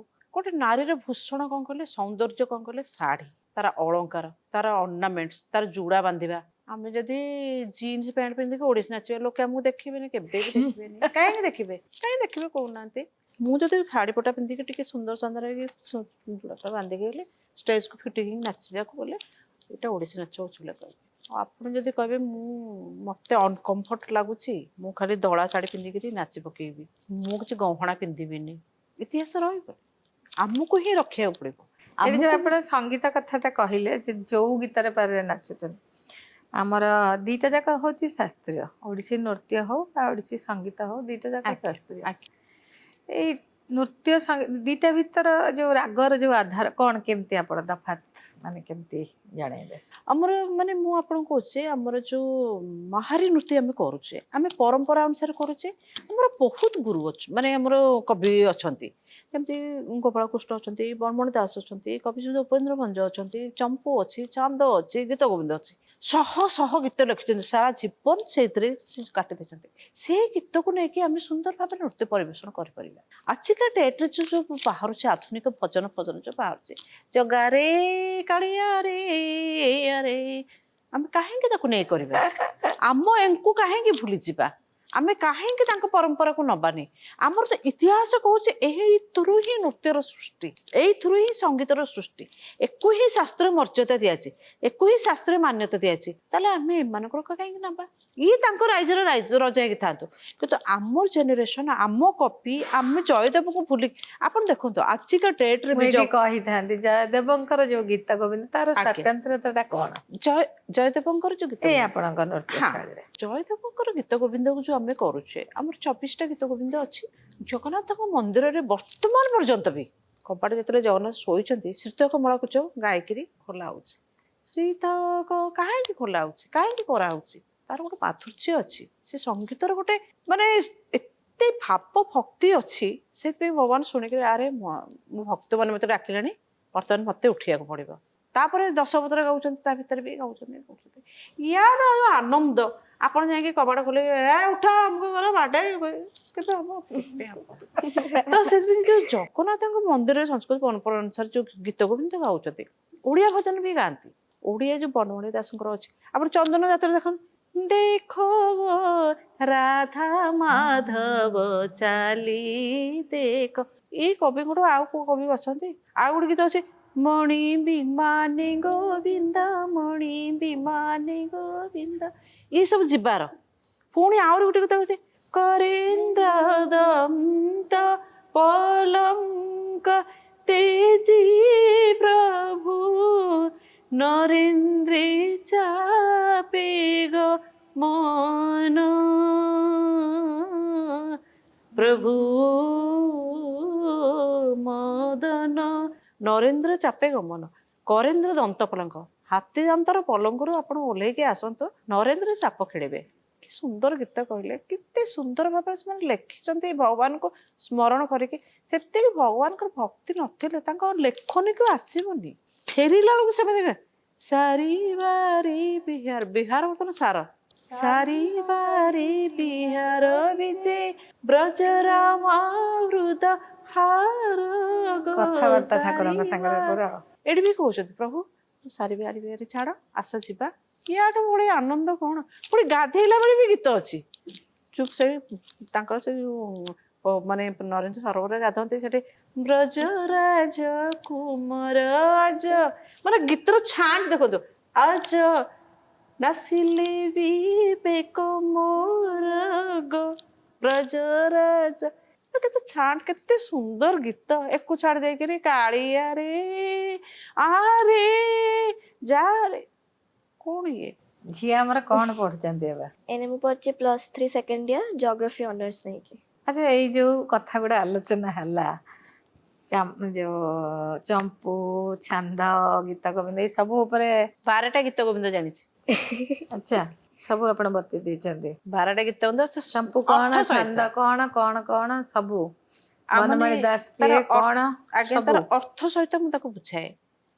ମାନେ ଇଂଲିଶ ମିଡିୟମ ଛୁଆ, ମୁଁ ଓଡ଼ିଆ ସେଇଥିପାଇଁ ପଚାରିଲି ନା ହଠାତ୍ ଆପଣଙ୍କ ପାଖରେ ପାଠକୁ ସିଆଡେ ଜବ୍ କଲି। ତେଣୁ ସବୁ ମାଙ୍କ ପାଖରୁ ବୁଝି ଦେଇଛ। ଆମ ସଂସ୍କୃତି ଆମ ପରମ୍ପରା ମାନେ ଆମ ସଂସ୍କୃତି ଆମ ପରମ୍ପରା ସହିତ ତ ଜଡ଼ିତ। ଜଗନ୍ନାଥଙ୍କର ସବୁ କଥା ଆମେ ତ ସେଇଠୁ ହିଁ ଆମର ସଂସ୍କୃତି ପରମ୍ପରା ଆସିଛି। ତମେ ମାଙ୍କ ପାଖରୁ ସବୁ ଶିଖି ଦେଇଛ, ଯାହା ତମେ ନୃତ୍ୟରେ କାମରେ ଲଗେଇବ। ପରବର୍ତ୍ତୀ ପିଢ଼ିକୁ ତମେ ଏ ଜିନିଷ ନେଇକିରି ଯିବ। ତ ରୂପଶ୍ରୀ ମହାପାତ୍ରଙ୍କର ଦୁଃଖ ବୋଲି କିଛି ନାହିଁ। ଆପଣ ଖୁସି ନିଶ୍ଚିତ ଭାବରେ, କାହିଁକି ନା ଆପଣଙ୍କର ମାହାରୀ ବର୍ତ୍ତମାନ ବି ଭବିଷ୍ୟତ ଅଛି। ଭବିଷ୍ୟତ ତ ଆପଣଙ୍କ ପାଖରେ ଜଣେ ବସିଛନ୍ତି, ଭଗବାନ ସେତେ ଗୋଟେ ଝିଅ ସେ ଦେଇଦେଲେ। ରିପ୍ରେଜେଣ୍ଟେଟିଭ। ଆପଣଙ୍କର ଗୋଟେ ଝିଅ। ଆଜ୍ଞା, ଗୋଟିଏ ଝିଅ। ଜଗନ୍ନାଥ ଗୋଟେ ଝିଅ ଦେଇଛନ୍ତି, ଯାହା ପରମ୍ପରାଟା ବଞ୍ଚିଗଲା। କେବଳ ମନ ଭିତରେ ଗୋଟିଏ ଦୁଃଖ ଅଛି ମୋର, ଗୋଟେ ଗୁରୁକୁଳ କରିବାକୁ ଭାରି ଇଚ୍ଛା। ଗୁରୁକୁଳ, ହଁ, କାରଣ ମୁଁ ନିଜ ହାତରେ ମୁଁ ଦେଇ କରିପାରିବିନି, କାରଣ ଏତେ ପଇସା ଦେଇକି କରିପାରିବିନି। ଯଦି ମାନେ ଭଗବାନଙ୍କର ଇଚ୍ଛା ହୁଏ କିଛି ଗଭର୍ଣ୍ଣମେଣ୍ଟରୁ ବି କୋଉଠି ସାହାଯ୍ୟ ମାନେ ଗୋଟେ ଗୁରୁକୁଳ କଲେ, ବିଦେଶରୁ ଯୋଉ ସବୁ ଆସୁଛନ୍ତି ରିସର୍ଚ୍ଚ କରିବା ପାଇଁ ଯୋଉ ପେପର କରିବାକୁ ଆସୁଛନ୍ତି ମାହାରୀ ଉପରେ ବା ଦେବଦାସୀ ଉପରେ କରିବାକୁ ଆସୁଛନ୍ତି, ତାଙ୍କ ପାଇଁ ଗୋଟେ ଭଲ ସୁବିଧା ହେଇଯାନ୍ତା କ'ଣ ମାହାରୀ ବେଶ ପାର୍ଟି କେମିତି କରୁଛନ୍ତି, ତାର ସବୁ ଜୁଏଲାରୀ ଫୁଏଲାରୀ ତାର ଡ୍ରେସ୍ ପଟା ରୁହନ୍ତା। ମାହାରୀ ମାନଙ୍କର ସ୍ନାନ କେମିତି କରନ୍ତି, କ'ଣ କରନ୍ତି, ତାର ଗୋଟେ ଭିଜୁଆଲ ଟାଇପର ରୁହନ୍ତା। ତାଙ୍କର ଖାଇବାର, ତାଙ୍କର ପୂଜା ପଦ୍ଧତିର, ତାଙ୍କ ନୃତ୍ୟର, ଶାଢ଼ୀ ତାଙ୍କର ପିନ୍ଧା, ଚାଲିଚଳନର, ତାର ଭାବର, ତାର ମେକଅପ୍ର ଗୋଟେ ଏମିତି ଗୋଟେ ହେଲେ ସେମାନେ ବି ତାଙ୍କୁ ସୁବିଧା ହୁଅନ୍ତା, ସମସ୍ତଙ୍କୁ ସୁବିଧା ହୁଅନ୍ତା। ସବୁବେଳେ ତ ଆମେ ବଞ୍ଚିକିରି କହିବୁ ବୋଲି କିଛି ମାନେ ନାହିଁ, କାରଣ ମଣିଷ ଜନ୍ମ ମୃତ୍ୟୁ ଇ ନିଶ୍ଚିତ ସତ୍ୟ, ଆଉ ସବୁ ମିଥ୍ୟା। ଆଜି ହୁଏତ ମୁଁ ଏଇଠି ଅଛି, କାଲି କ'ଣ ହବ କିଛି କହିହବନି। ଏଇଟା ପୁଣି ଇତିହାସ ହେଇଯିବ, ଆପଣ ଦେଖିଲା ବେଳକୁ ମୁଁ ଇତିହାସରେ ଚାଲି ଯାଇଥିବି। ଆମେ ସମସ୍ତେ ସେମିତି। ହଁ, ତା ପୂର୍ବରୁ ମୋର ଏଇ ଗୋଟାକ ଖାଲି ମନ ଭିତରେ ଅଛି, ଆଉ ମୋର କିଛି ନାହିଁ। ଦ୍ୱିତୀୟତଃ ହଉଛି ଆଗ ଜେନେରେସନ ପାଇଁ ଇ କାଫି ହେଇଯିବ। ହିଁ ସମ୍ଭାଳିକିରି ମୁଁ ଯାହା ମୋ ବିଷୟ ମାନେ ମୁଁ ଯାହା କହୁଛି ମୋର ବିଗତ ବର୍ଷର କିଛି ଯୋଉ ଦୁଃଖ କାହାଣୀ କହିଦେଇ ଗଲି, ଏମାନେ ଯାହା ସମ୍ଭାଳିଲେ ତାଙ୍କ ଦୁଃଖ କାହାଣୀ ଭଲ ମନ୍ଦ ଏମାନେ ଆଜିକା ଡେଟ୍ରେ ଛୁଆଙ୍କୁ କହିପାରିବେ। ଆଜିକା ଡେଟ୍ରେ ବି ମୋ ଝିଅ ଯଦି ଯାଉଛି ମାହାରୀ ନାଚି ପାରୁଛି, ଆଗ ପିଲା କାହିଁ କରିପାରିବ? ତ ସେଟାକୁ ସିଏ ଯଦି ସମ୍ଭାଳି ଦବ ବୋଲିକା ମୋର ଆଶା। କିନ୍ତୁ ମୋର ଏତିକି ଇଚ୍ଛା ନିଜ ଗୋଡ଼ରେ ଛିଡ଼ା ହଉ, ଗୋଟେ ଭଲ ମଣିଷ ହଉ, ସେତିକି ମୋର। ବହୁତ ଭଲ ମଣିଷ। ଏଇଠି ଦେଖିଲୁ ମାଙ୍କ ପାଖରେ ବସି ମାଙ୍କର ବାପାଙ୍କର 2 ଜଣ ଯାକଙ୍କର କଥା ସମାନ ଭାବରେ କହୁଛନ୍ତି। ମାଙ୍କ ପାଖରୁ ସବୁ ଶିଖିଛନ୍ତି। ମା ଯେମିତି ସର୍ବଗୁଣ ସମ୍ପନ୍ନ, ତମେ ବି ରୋଷେଇ ଫୋଷେଇ ଶିଖି ଯାଇଛ? ହଁ, ଶିଖି ଯାଇଛି। ଆଚ୍ଛା, ହଁ, ମୁଁ ଇନ୍ସପିରେସନ୍ ସେ। ମୁଁ ରୋଷେଇ ଘର କେବେ ଦେଖିନି, କିଛି କରିନି। ଯେବେ ଫାର୍ଷ୍ଟ ଟାଇମ୍ ଏଣ୍ଟ୍ରି କଲି, ମୁଁ ବି ମାମା ସହିତ ଖୋଇଗଲି। ମୁଁ ବି ଆସ୍ତେ ଆସ୍ତେ ଶିଖିବା ଷ୍ଟାର୍ଟ କଲି। ଏବେ ପର୍ଯ୍ୟନ୍ତ ବି ରୋଷେଇ ଶିଖି ଯାଇଛି। ବଢ଼ିଆ କଥା। ମା ଯାହା କରିବେ ଝିଅ ଶିଖିଯିବେ, ବହୁତ ପରିବାର ଏଥିରୁ ବହୁତ କିଛି ଶିଖିବେ। ମୁଁ ତ ପ୍ରାୟ ଆବସେଣ୍ଟ ରୁହେ ଘରେ, କାରଣ ପ୍ରୋଗ୍ରାମରେ ମୁଁ ପଳାଏ। ବାପା ଝିଅ ରୁହନ୍ତି। ତା ଜେଜେମା ଥିଲାବେଳେ ତାକୁ ପୁରା ସମ୍ଭାଳି ଦେଇଥିଲା। ଜେଜେମା ଚାଲିଗଲା ପରେ ବାପା ଝିଅ ରୁହନ୍ତି। ମୋ ଆବସେଣ୍ଟରେ ସେ ରୋଷେଇ କରିଦିଅନ୍ତି।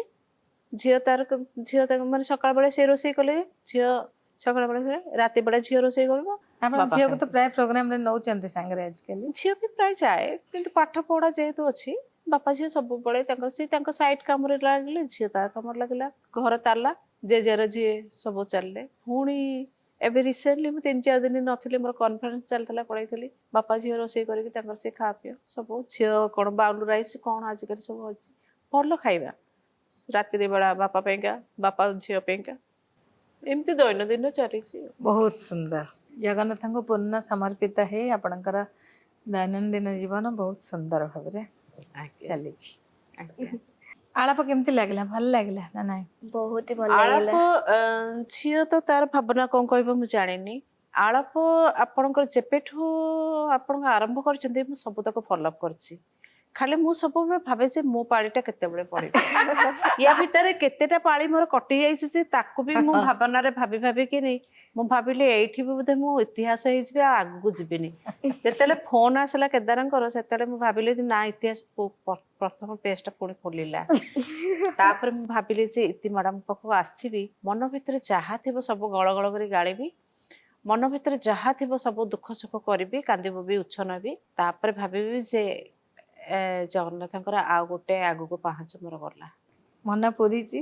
ମନ ପୁରୀ ତ ଗଲା ଭଲ ମାରିକିନା। ତଥାପି ମନ ଭିତରେ ଆଉ ଗୋଟେ ଅଛି ଯେ ଯଦି ଆପଣ ମାଧ୍ୟମରେ ଆଉ କିଛି ଆଗକୁ ଯିବ, ଇତିହାସଟା ମୋର ଆହୁରି ଭଲ ହବ। ଆଉ କିଛି ନାହିଁ ମତେ ଖାଲି ଡାକିବେ ଖାଲି ମୁଁ ଗଳ ଗଳ ଏମିତି କହିବି ଜଗନ୍ନାଥଙ୍କର କାରଣ ମୋର ସେ ମନ ଭିତରେ ଯୋଉ ଅଛି ଆଉ କଣ କଥା ବାକି ଅଛି କଥା ନିହାତି ବାକି ରହିବ କାରଣ ଇତିହାସ ତ କେବେ ସରେନି ଦୁଃଖ ତ ସରେନି ଯେତିକି ବୟସ ହେଲେ ତାର ଅଧିକାଟା କହିବାକୁ ଆପଣ ସମ୍ମାନ ବି ବହୁତ ଗୁଡା ପାଇଛନ୍ତି ନୃତ୍ୟ ଅଳଙ୍କାର ନୃତ୍ୟ ଭାସ୍କର ନୃତ୍ୟ ପ୍ରବୀଣ ନୃତ୍ୟଶ୍ରୀ ଏଇଟା କଣ ଆପଣଙ୍କୁ ସବୁ ଉପାଧି ମିଳିଛି ମୁଁ 4ଟା ୟୁନିଭର୍ସିଟି ଗୋଲ୍ଡ ମେଡାଲିଷ୍ଟ ପାଇଛି ଏଇଟା ନା ଆଜ୍ଞା। କେତେ ସୁନ୍ଦର ବହୁତ ପାଇଛି ଆଜ୍ଞା ମାନେ ଘରେ ଜାଗା ନାହିଁ ସେ ବସ୍ତା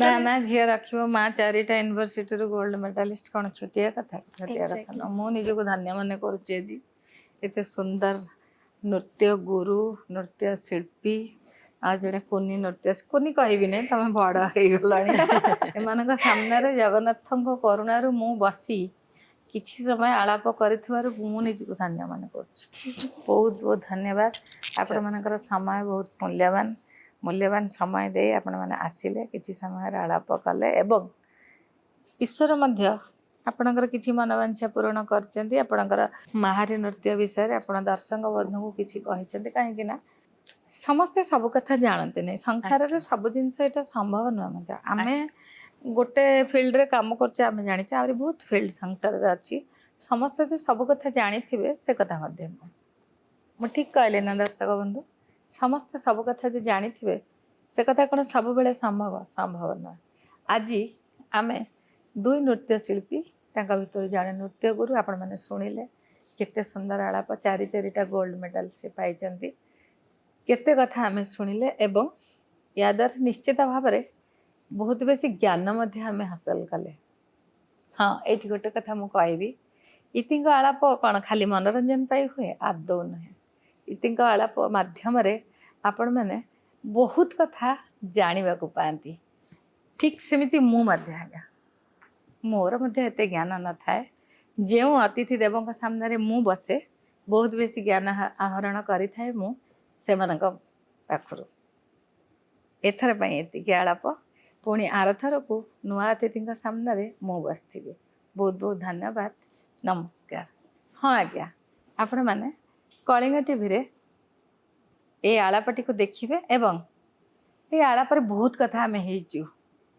କଳିଙ୍ଗ ଟିଭିର ସମୟ ନିର୍ଘଣ୍ଟ ଅନୁସାରେ କିଛି କଥା ବାକି ରହିଯିବ ସେ ସବୁ କଥାକୁ ଏକାଠି ମିଶେଇ ଆପଣମାନେ ଦେଖିବେ ମୋ ୟୁଟ୍ୟୁବ୍ ଚ୍ୟାନେଲରେ ଆଦୌ ଦେଖିବାକୁ ଭୁଲିବେ ନାହିଁ ମୋ ୟୁଟ୍ୟୁବ୍ ଚ୍ୟାନେଲ ଇତିରାଣୀ ସାମନ୍ତ ଅଫିସିଆଲ ବହୁତ ବହୁତ ଧନ୍ୟବାଦ ନମସ୍କାର ରାଶି ହରିମିହ ବିହିତ ବିଳାସମ୍ ରାଶି ହରିମିହ ବିହିତ ବିଳାସମ୍ ସ୍ମରତି ମନୁ মম স্মরতি মনু মম কৃত পরিহাসম